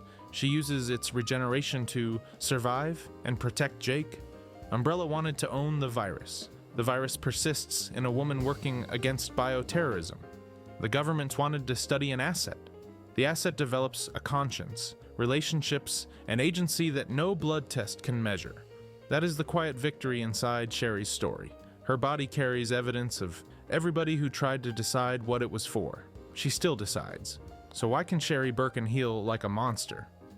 There are 3 deeper questions inside that answer. The first is why G heals differently from an ordinary T-virus infection. William Birkin's research grew from decades of Umbrella experimentation, including observations connected to Lisa Trevor. Lisa had been subjected to repeated viral tests since childhood. Her body survived strains that killed other subjects and absorbed a prototype parasite instead of being controlled by it. The unusual mutation inside her contributed to Birkin's discovery of the G virus line. That origin matters because G begins as a problem of extreme adaptation. Lisa's body does not return to a normal baseline after each experiment. It incorporates damage, parasites, and viral material while continuing to live. William turns that phenomenon into a research program. G regeneration follows the same logic. It does not ask what the host looked like before injury and restore that exact blueprint. It asks what form can survive now. That is why William's eye-covered mutations are not failed healing in the ordinary sense. Each form solves immediate biological problems. More muscle resists attack. Additional limbs preserve movement. Extrasensory organs help the organism function as the original nervous system collapses. Absorbing biomass provides material for the next stage. From a human perspective, William is deteriorating. From G's perspective, he is remaining alive with aggressive creativity. Sherry's residual infection behaves more conservatively. Her human form is already stable after treatment. There is no mature embryo imposing a separate reproductive cycle, and no massive, ongoing injury-forcing radical adaptation.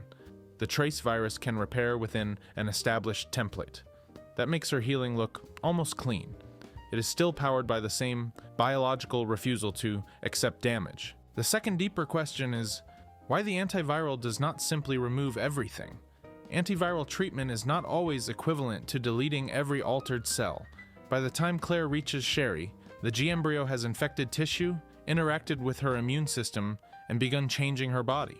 Devil can target the active embryo and stop progression without reversing every cellular effect already established. The games do not give us a microscopic sequence or exact dosage. The later result provides the evidence. Sherry recovers, does not develop into a G creature, and retains trace virus with beneficial mutations. Calling that a partial cure is useful as long as partial does not imply Claire failed. Claire saves Sherry's identity and life. The remaining regeneration is a consequence, not evidence the embryo is secretly waiting to finish the original transformation. No canonical file says Sherry will inevitably become William. That rumor persists because Resident Evil infections often include delayed mutation. Jill carries dormant T-virus antibodies. Manuela must control T. Veronica. Wesker needs a stabilizing serum. It is reasonable for characters to monitor Sherry. It is not reasonable to turn monitoring into a confirmed countdown the story has never established. The third question is why Sherry's healing does not solve every problem. Rapid tissue repair can close a puncture. It cannot replace years of freedom. The 11 years in government custody cover most of her adolescence and early adulthood. Daily testing means her body becomes a schedule other people manage. Doctors may be protecting her health and researching defenses against G at the same time. Those goals can coexist while the experience remains coercive.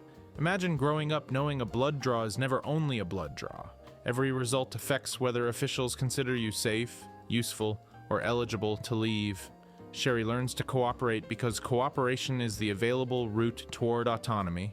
When she becomes an agent, she gains movement, responsibility, and the ability to define her condition through service instead of confinement.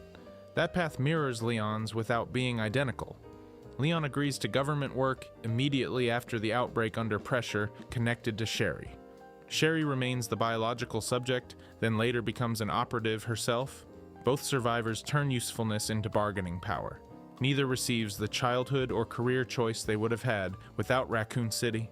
This is why her assignment to Jake is emotionally exact. The government locates a person with rare antibodies and sees a vaccine source. Sherry sees a young man who will be hunted, contained, and negotiated over. Jake initially puts a price of $50 million on his cooperation.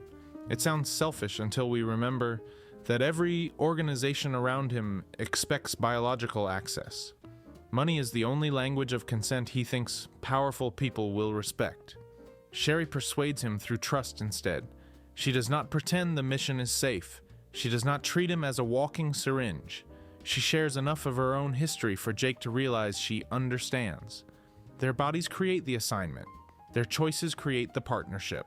The C-virus conflict also tests the boundary of Sherry's resistance. Being broadly resistant to viral infection does not mean every exposure is meaningless. The C-virus combines research from several viral lines and can cause rapid specialized mutations. Sherry avoids the transformations around her, but the story never grants her permission to inhale any agent indefinitely. Her regenerative cells may eliminate or resist many infections before they establish themselves. A sufficiently novel organism, overwhelming dose, or direct physical destruction could still exceed that defense. Current official character material makes the same larger point through the phrase Raccoon City Syndrome. Sherry's regenerative abilities do not protect her from the long, psychological aftermath associated with the disaster. That is a useful correction to the fantasy of perfect healing.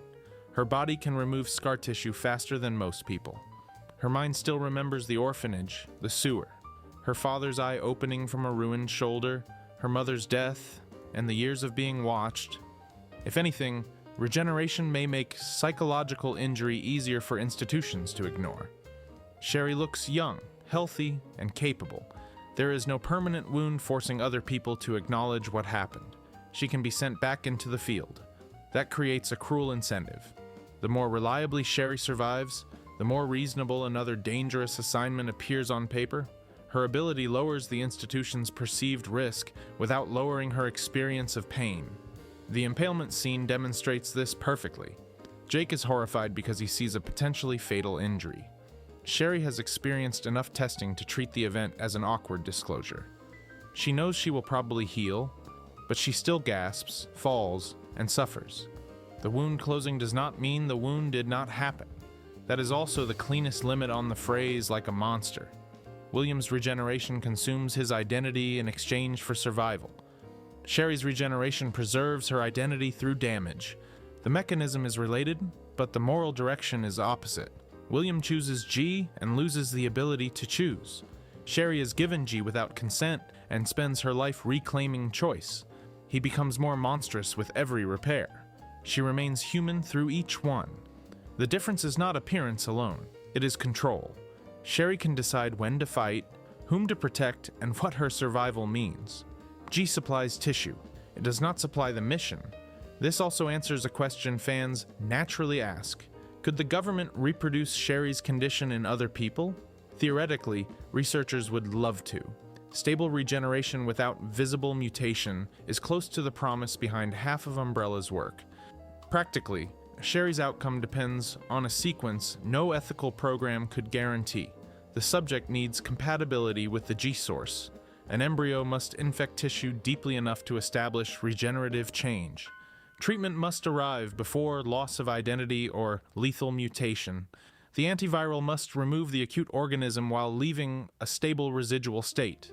Miss the timing and the subject may die, reject the embryo into a G creature, or become another William. Sherry is not a recipe. She is one surviving data point. That makes the government's years of testing easier to explain and harder to justify. Officials are not only asking whether she is healthy, they want to know which parts of the outcome can be measured, predicted, or copied. Her blood could support vaccines and antiviral research. Her cells could reveal how regeneration remains controlled. Her immune response could help defend against later viral attacks. All of that research may save lives. It is still research on a child who cannot meaningfully walk away. Resident Evil is full of valuable discoveries produced through indefensible conditions. The value does not clean the condition retroactively. Sherry's later service lets her reverse that direction. Instead of scientists using one survivor to design the next experiment, she uses what she learned as a survivor to help Jake avoid becoming one. That may be the most human use of an inhuman ability in the series. She does not announce herself as a superior species. She does not use regeneration as proof ordinary people are beneath her. She treats it like a private medical fact and keeps doing the job.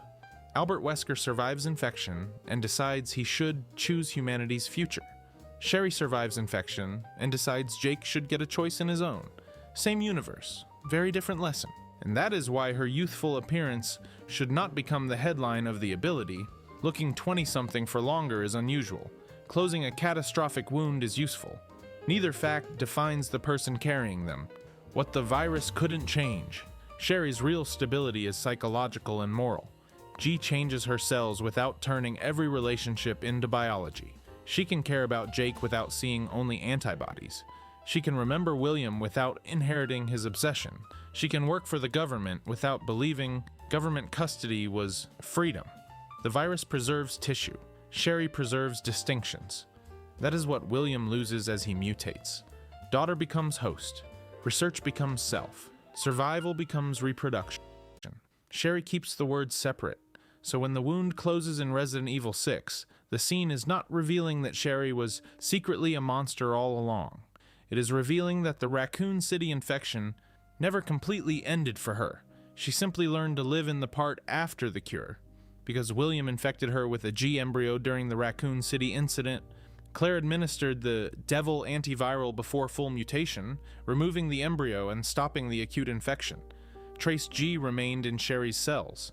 Those traces provide rapid regeneration, broad resistance to many viruses, and apparent slowing of physical aging without the uncontrolled mutation seen in William.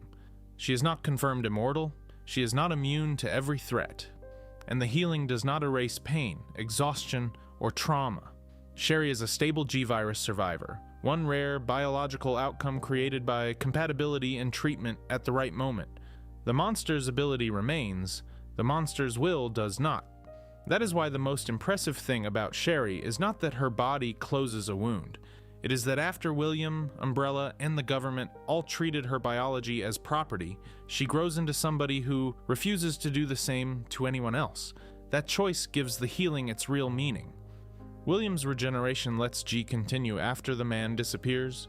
Sherry's regeneration lets the person continue after G fails. One process replaces identity with survival. The other protects identity through injury. The difference is not hidden in a laboratory number.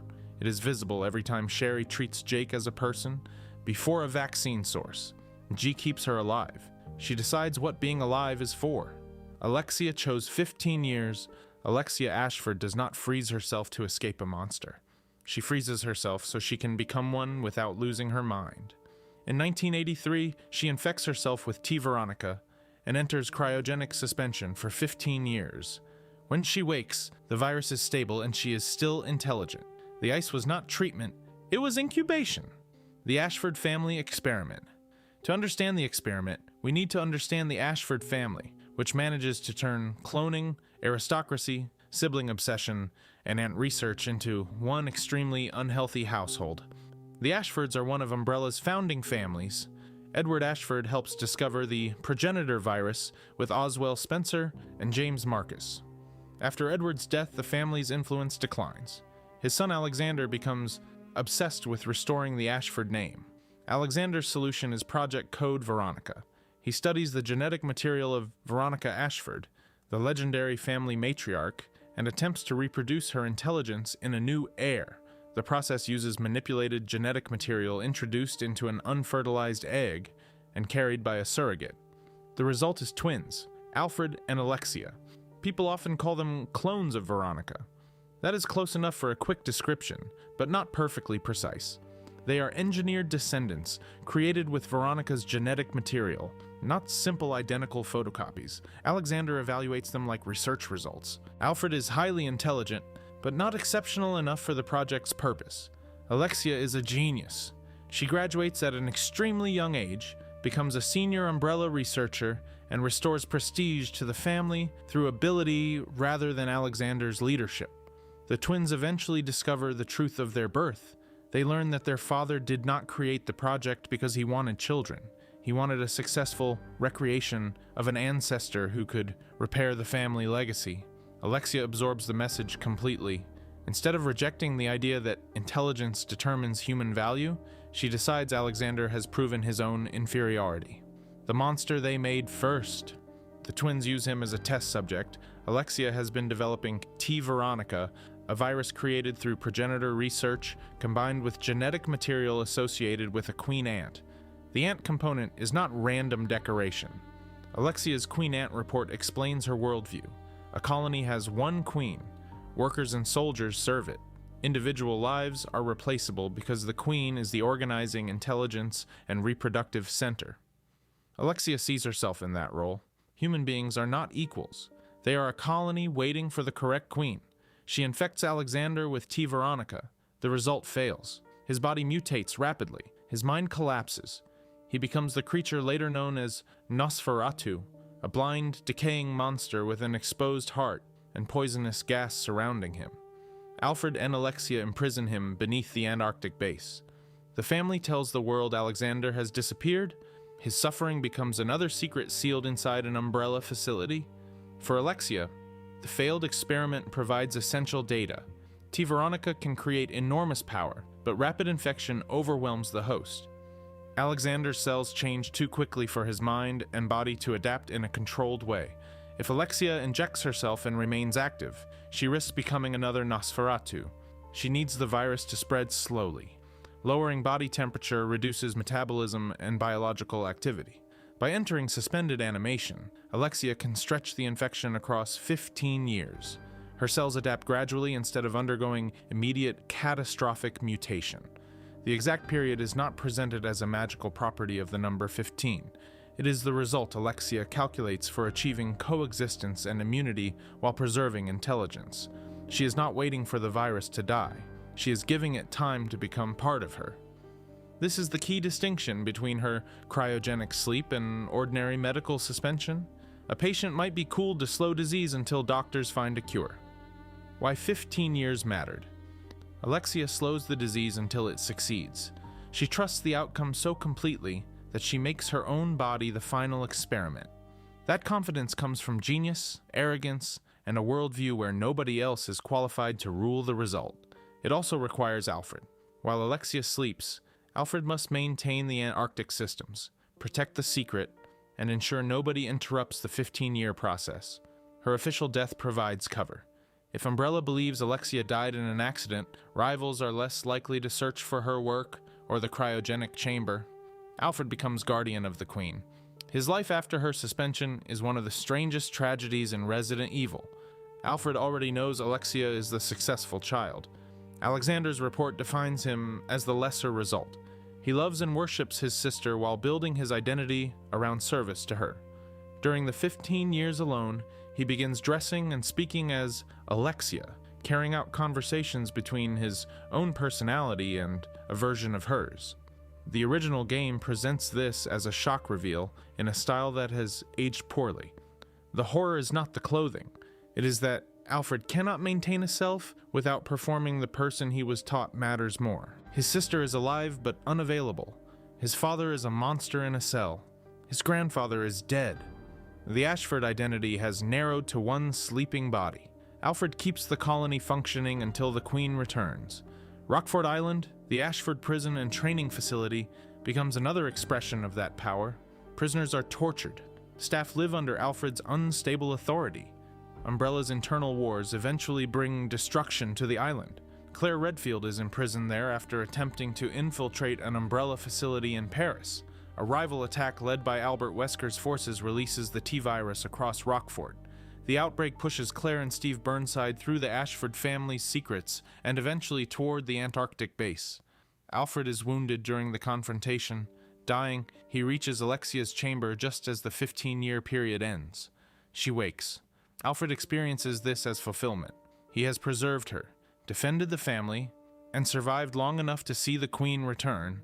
Alexia holds him as he dies, but her larger behavior makes the hierarchy clear.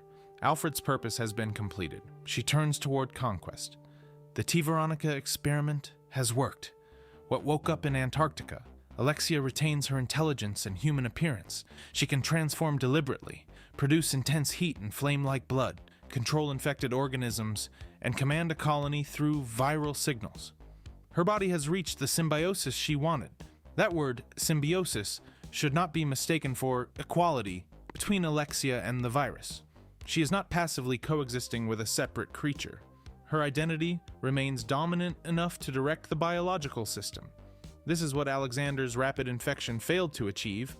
Nosferatu is powerful but broken.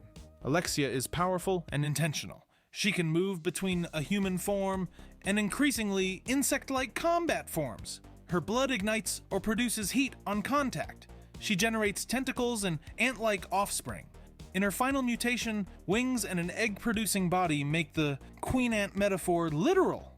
The controlled human form is the proof of the 15-year plan. The later forms reveal its limit. As Alexia takes more damage, she gives up human anatomy for greater biological power. She may still retain intelligence, but the queen she imagined as perfect becomes an enormous reproductive organism anchored to the colony. Resident Evil loves this irony. A villain defines human evolution as becoming something physically superior. Then the final form is so specialized it can no longer use a staircase. Alexia's control also distinguishes T. Veronica from the T virus. An ordinary zombie loses higher reasoning. A tyrant retains limited command ability under rare compatibility. T. Veronica can preserve intelligence if the host adapts slowly enough while still producing major regenerative and transformative power. That makes Alexia one of the closest examples of a researcher achieving the result Umbrella always claims to want. She remains herself. The problem is who that self already is. Alexia does not emerge with compassion gained from 15 years of reflection. She sees humanity as servants and intends to spread T. Veronica through the world, creating a colony under her control. The virus preserves her intelligence. It does not improve her morality. This is why her story should not be framed as a tragic scientist accidentally trapped in ice. She chooses the infection. She calculates the suspension. She uses her father as the failed trial. She relies on Alfred to preserve the chamber.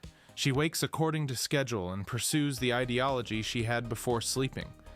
Alexia is a child victim of Alexander's eugenic project and also a willing perpetrator who expands it. Both facts matter. Her father creates children to reproduce a legendary ancestor. Alexia creates viral subjects to reproduce her own rule. Alexander decides intelligence grants the right to manufacture a family. Alexia decides superior intelligence grants the right to turn the world into a colony. Like Albert Wesker, she responds to being engineered by claiming the authority to engineer everyone else. That is one reason the confrontation between Alexia and Wesker is so appropriate.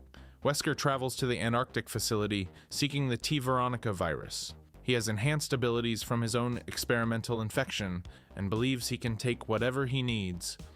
Alexia confronts him as another self-declared superior being.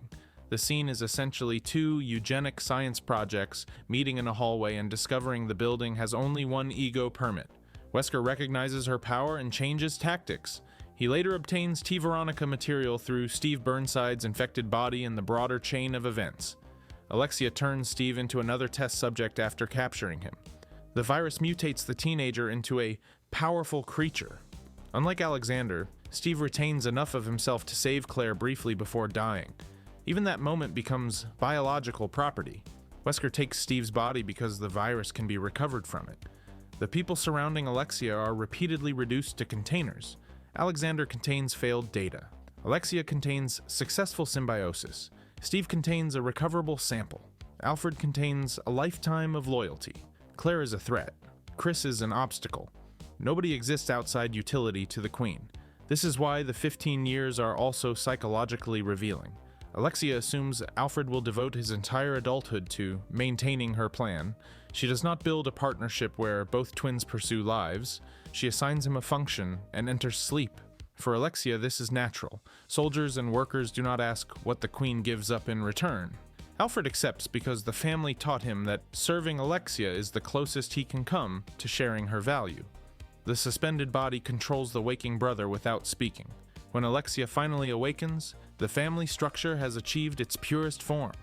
The Queen returns. The soldier dies. The father remains chained below. The outside world becomes the next colony. Chris Redfield ultimately destroys that plan with a linear launcher, an experimental weapon designed for the facility. How the Ashfords finally ended. Alexia is defeated before she can spread T. Veronica globally. The Antarctic base collapses and the direct Ashford line ends. The family spent generations trying to preserve its name through science. Its final heir removes herself from history for 15 years and wakes just in time to destroy what remains. That makes the suspension a perfect symbol of the Ashfords. They are obsessed with preservation. Preserved genetic material from Veronica, preserved aristocratic status, preserved viral samples, preserved bodies beneath Antarctic ice. But preservation cannot create a healthy future.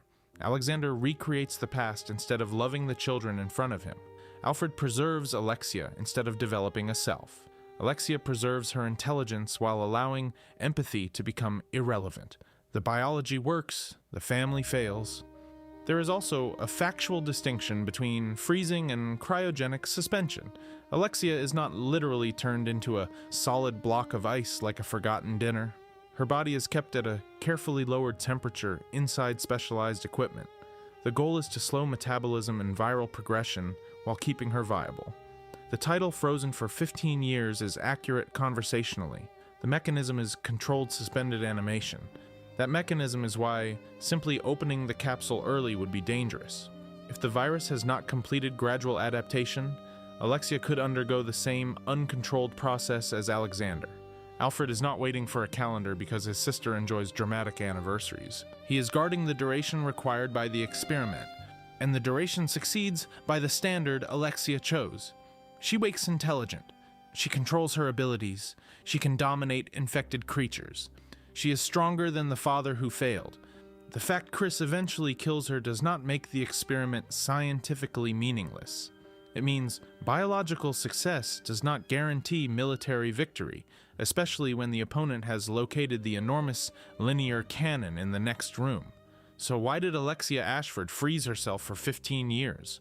The answer becomes even clearer when we compare every major T. Veronica host.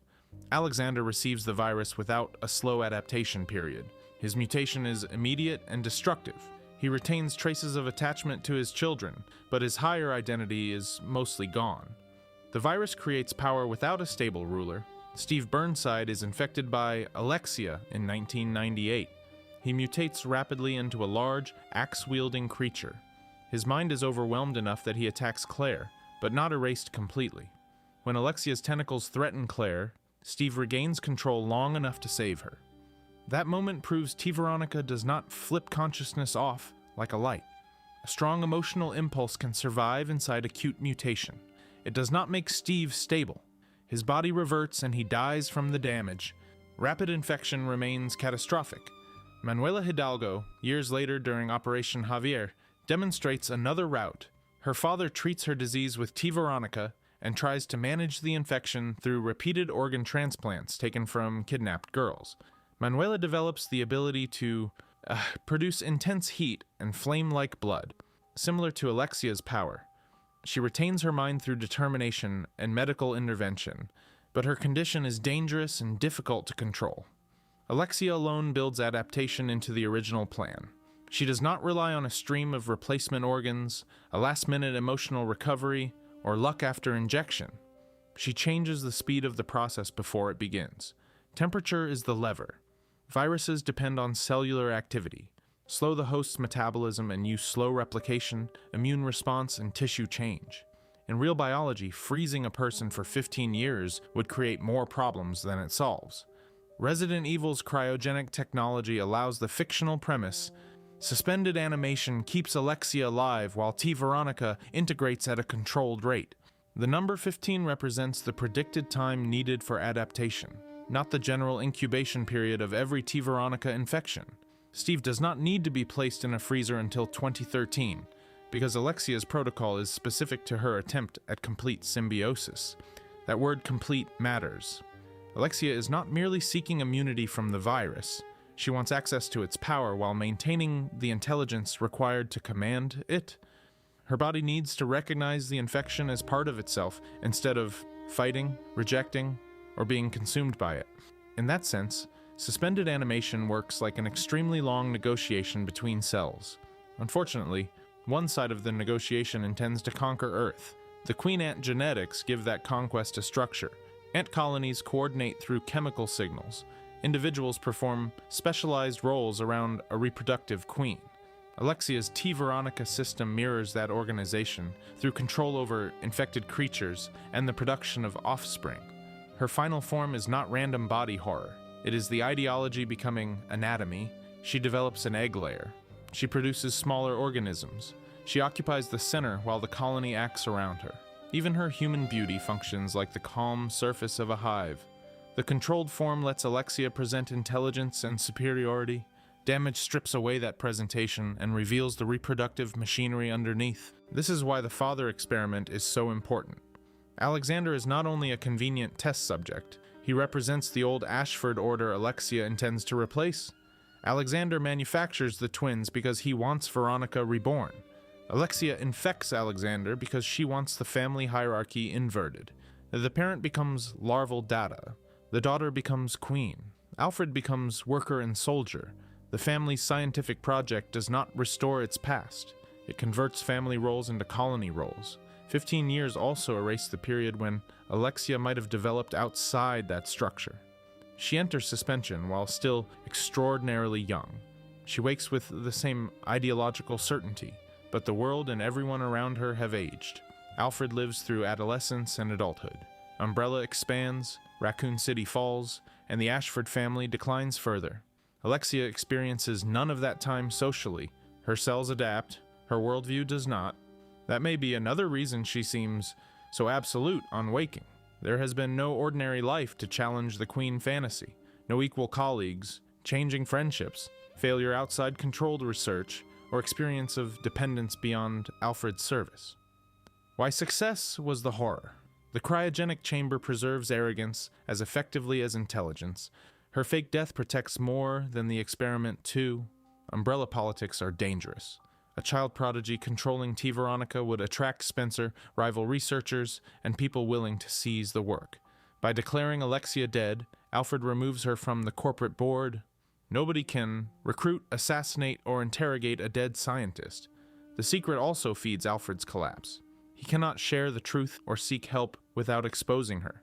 His loyalty requires isolation. The longer he performs Alexia in public or private, the less clear his own identity becomes. So the plan's human support system is 15 years of one brother being unable to move on. Alexia calculates viral adaptation precisely and treats Alfred's psychological survival as automatic. That tells us what kind of genius she is. She understands cells better than people because she does not believe people outside herself require understanding. There is a tempting alternate interpretation that Alexia freezes herself because she is afraid. Fear of becoming Nosferatu may be part of the calculation, but she does not behave like somebody avoiding risk. She chooses self-infection when no cure is guaranteed. She places her helpless body in another person's care for 15 years. She gives up control of the external world to gain control of the internal one. That is enormous confidence. The chamber is not retreat. It is a delayed attack. Alexia expects to wake as the first stable member of a superior viral species, then spread her colony across humanity. 15 years are an investment whose return is supposed to be permanent rule. This is also why her confrontation with Chris becomes more than a rescue obstacle. Chris represents ordinary human cooperation. He comes to save Claire, not restore a bloodline or prove genetic worth. He has no queen, no engineered pedigree, and no 15-year transformation. He defeats Alexia with technology built by other people and information gathered through relationships. Her worldview cannot value that kind of distributed strength. In a colony, coordination belongs to the queen. In Chris's life, coordination comes from people choosing one another. The Ashford model concentrates everything into one perfect heir. When that heir dies, there is nothing healthy left to inherit the name. Even Alfred's devotion cannot continue because it was never allowed to become independent purpose. That is the strategic weakness hidden inside Alexia's biological success.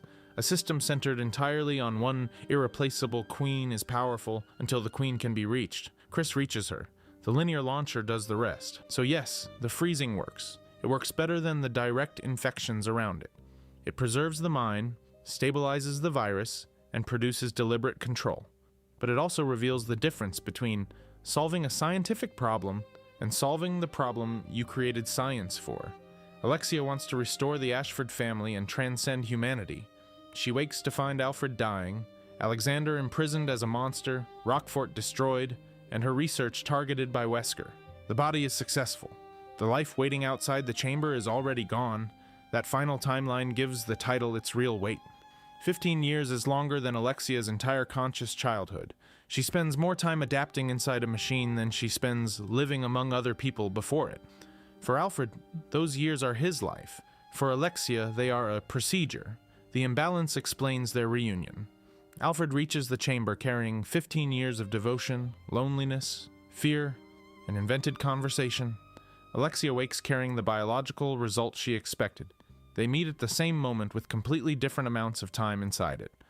Alfred needs the awakening to prove his sacrifice meant something. Alexia needs Alfred only to have kept the power on. She may feel attachment to him, and she does hold him as he dies. But her queen ideology places even attachment beneath function. Mourning lasts moments. Expansion resumes. That is colder than the capsule. It also makes Alexia different from a villain who loses humanity because of viral mutation. The 15-year process is designed specifically to preserve her mind. If she treats Alfred, Steve, Alexander, and the world as disposable afterward, we cannot blame cognitive collapse. The experiment removes that excuse. Alexia is responsible precisely because she succeeds in remaining Alexia. This is the sharpest contrast with Nosferatu. Alexander's monster still carries enough memory to react to the twins' music, but his body and cognition are ruined. Alexia can speak, plan, recognize enemies, and choose forms. She uses that preserved freedom to reproduce the system that made her. 15 years give the virus time to coexist with a human intelligence. They do not give the intelligence wisdom. And that is the cleanest answer to why she chooses ice instead of a conventional antidote. An antidote would preserve the girl and remove the transformation. Alexia wants the transformation. She only wants to remove its cost. She sees Alexander's loss of self as an engineering defect, not a warning about infecting people. She sees Alfred's devotion as infrastructure, not a life being consumed. She sees 15 silent years as efficient, because the person paying them does not experience the weight. The entire plan is rational inside a worldview where Alexia is the only irreplaceable being. That is what makes her one of Resident Evil's most successful scientists and one of its worst human beings. She identifies the mechanism, tests the failure, calculates the solution, and proves it on herself. There is no lab accident to blame and no executive forcing her hand. The capsule opens on schedule. The subject retains control. The scientist gets exactly what she designed. Everyone else discovers why the design should never have worked. Because T. Veronica transformed hosts too quickly, her father Alexander's infection proved that rapid mutation destroyed body and mind. Alexia calculated that lowering her temperature and metabolism would allow the virus to integrate gradually, giving her time to develop immunity and stable coexistence while preserving intelligence. She hid the process by being declared dead and trusted Alfred to maintain the chamber. When she woke, the plan had worked. That is what makes it disturbing. This is not a cautionary story where an arrogant scientist miscalculates every step. Alexia understands the biological problem. She solves it. The failure is the goal. 15 years of ice preserve the mind of a genius who believes everybody else should become part of her colony. She does not lose herself to the virus. She gives the virus exactly the self it needs. That is why Alexia's controlled human face may be more frightening than Nosferatu. Alexander looks like a failed experiment, so nobody could confuse his condition with progress. Alexia can stand upright, speak calmly, and present domination as a scientific achievement. The chamber preserves the ability to justify what the virus does. For 15 years, her body learns how not to reject T. Veronica. When she wakes, her mind has no interest in rejecting the ideology built around it. The cold prevents biological chaos. It preserves moral certainty. And in Alexia's hands, certainty is the more dangerous mutation. Jill survived her own body. Jill Valentine's life is basically the series testing how many separate violations of one person's body can be called a coincidence. First, she survives the Spencer Mansion in 1998. She discovers that her captain, Albert Wesker, has manipulated the STRS team into becoming live combat data for Umbrella's creatures. She escapes, tries to expose the company, and is largely ignored because Umbrella owns enough of Raccoon City to make the truth sound like a conspiracy. Then Umbrella sends Nemesis to erase the surviving STRS members. Think about the psychological cruelty of that. Jill is not caught in the path of a random monster. The monster has been deployed specifically because she knows what happened. It can say the word STAROS because its entire purpose is to find people like her and remove the evidence. Nemesis infects Jill with the T-virus. Carlos gets her a vaccine, she survives again, and the virus appears to be gone. It is not. Years later, Jill and Chris Redfield locate Umbrella founder Oswald Spencer. Wesker gets there first. He is physically overwhelming Chris, so Jill tackles him through a window and both of them fall from a cliff. The BSAA searches for her, finds no body, and eventually declares her dead. But Wesker survives. So does Jill. He treats her injuries, places her in cryogenic sleep, and plans to use her as a test subject for Ouroboros. While monitoring her, his researchers discover that the T-virus from Raccoon City was not fully erased. It had remained dormant. During cryogenic sleep it reactivated, then disappeared, leaving Jill with powerful antibodies. So the infection that nearly killed her becomes the reason Wesker keeps her alive. Her body is used to help reduce the toxicity of Ouroboros, the exact kind of bioweapon she devoted her life to stopping. When she is no longer useful for that research, Wesker finds another purpose for her. A chemical called P30 can enhance physical performance while making a subject highly susceptible to control, but it wears off quickly. The solution is a device attached to Jill's chest that continuously administers it. For the next stage of her life, Jill is conscious enough to suffer but chemically denied control. Wesker hides her face behind a mask and sends her against Chris and Sheva. The person who sacrificed herself to save Chris is turned into the weapon trying to kill him, and the series does not pretend that removing the device fixes everything. Capcom's own retrospective notes that Jill later struggles with the fact that she aimed a gun at her allies, even though it happened against her will. She enters rehabilitation. Her body survives, her freedom returns, but the guilt remains irrationally attached to her because trauma is not interested in legal responsibility. That is what makes Jill's history worse than a simple capture story. Wesker does not just imprison her. He takes her courage, her antibodies, her skills, and even her loyalty, then repackages all of them as tools for his own plan. Jill's body was exploited because she survived infection. Luis Serra's story begins one step earlier. He is one of the people who helped build the nightmare, realized what he had done, and returned home just in time to watch it consume everybody he knew. Steve never reached adulthood. Steve Burnside is 17 years old during Code Veronica. That matters, because the game gives him the voice, confidence, and decision-making ability of a teenager, and people sometimes judge him like he is a 35-year-old soldier who should really have this all figured out. He does not. Steve's father worked for Umbrella. He tried to steal company information and sell it to the highest bidder. Umbrella discovered the plan, killed Steve's mother, and sent Steve and his father to the prison on Rockford Island. Steve had no role in the theft. He was not an employee. He was not a conspirator. He was a child Umbrella in prison because punishing the whole family was efficient.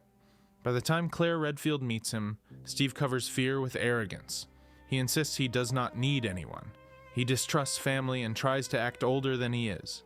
That behavior can be annoying, but it makes painful sense when his last experience of trusting a parent ended with his mother dead and his own life reduced to a prison number. Then the outbreak happens. Steve and Claire are trying to escape when a zombie approaches. Steve freezes.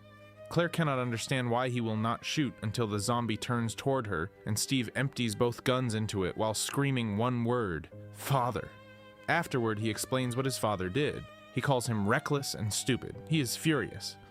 And then he collapses beside the body anyway, because knowing your parent destroyed your family does not stop them from being your parent. Steve finally begins to trust Claire.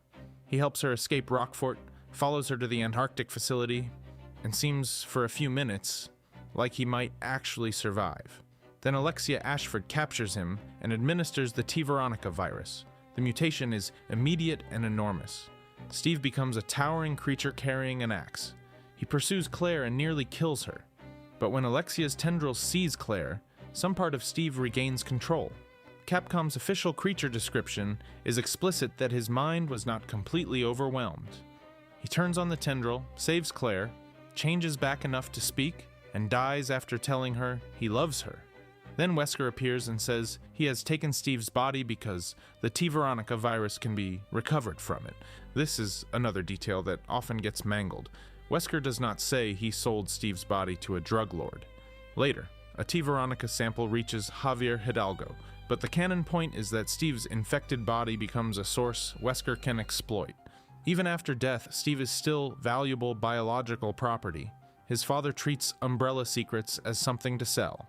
Umbrella treats the family as disposable. Alexia treats Steve as a test subject. Wesker treats his remains as a sample container.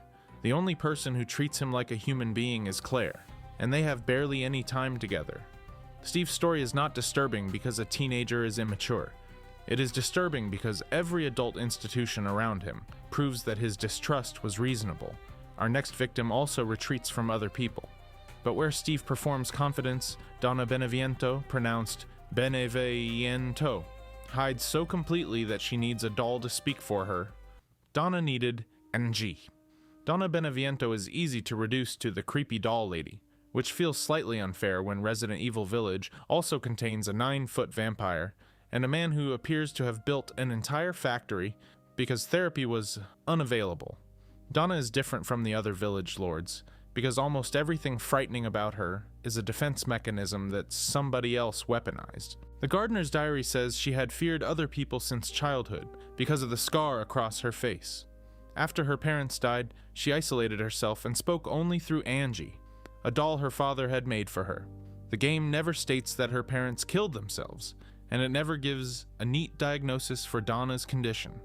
What it gives us is more grounded and sadder, visible scarring, severe social fear, parental loss, isolation, and a handmade object that becomes her safest way to communicate. Then Mother Miranda enters her life. Miranda presents herself as a maternal figure and calls Donna an adopted daughter. But Miranda's medical report describes Donna as a subject. Her COD-DOH affinity is favorable. Her brain function is normal, although the report labels her as severely mentally ill. She can secrete a signaling substance that controls plants infected by the mutamycete. Pollen from certain flowers allows her to produce hallucinations in people who inhale it.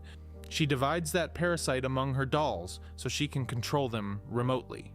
And after listing the mechanics of Donna's body, Miranda ends with the only judgment she truly cares about: unfit vessel for Eva.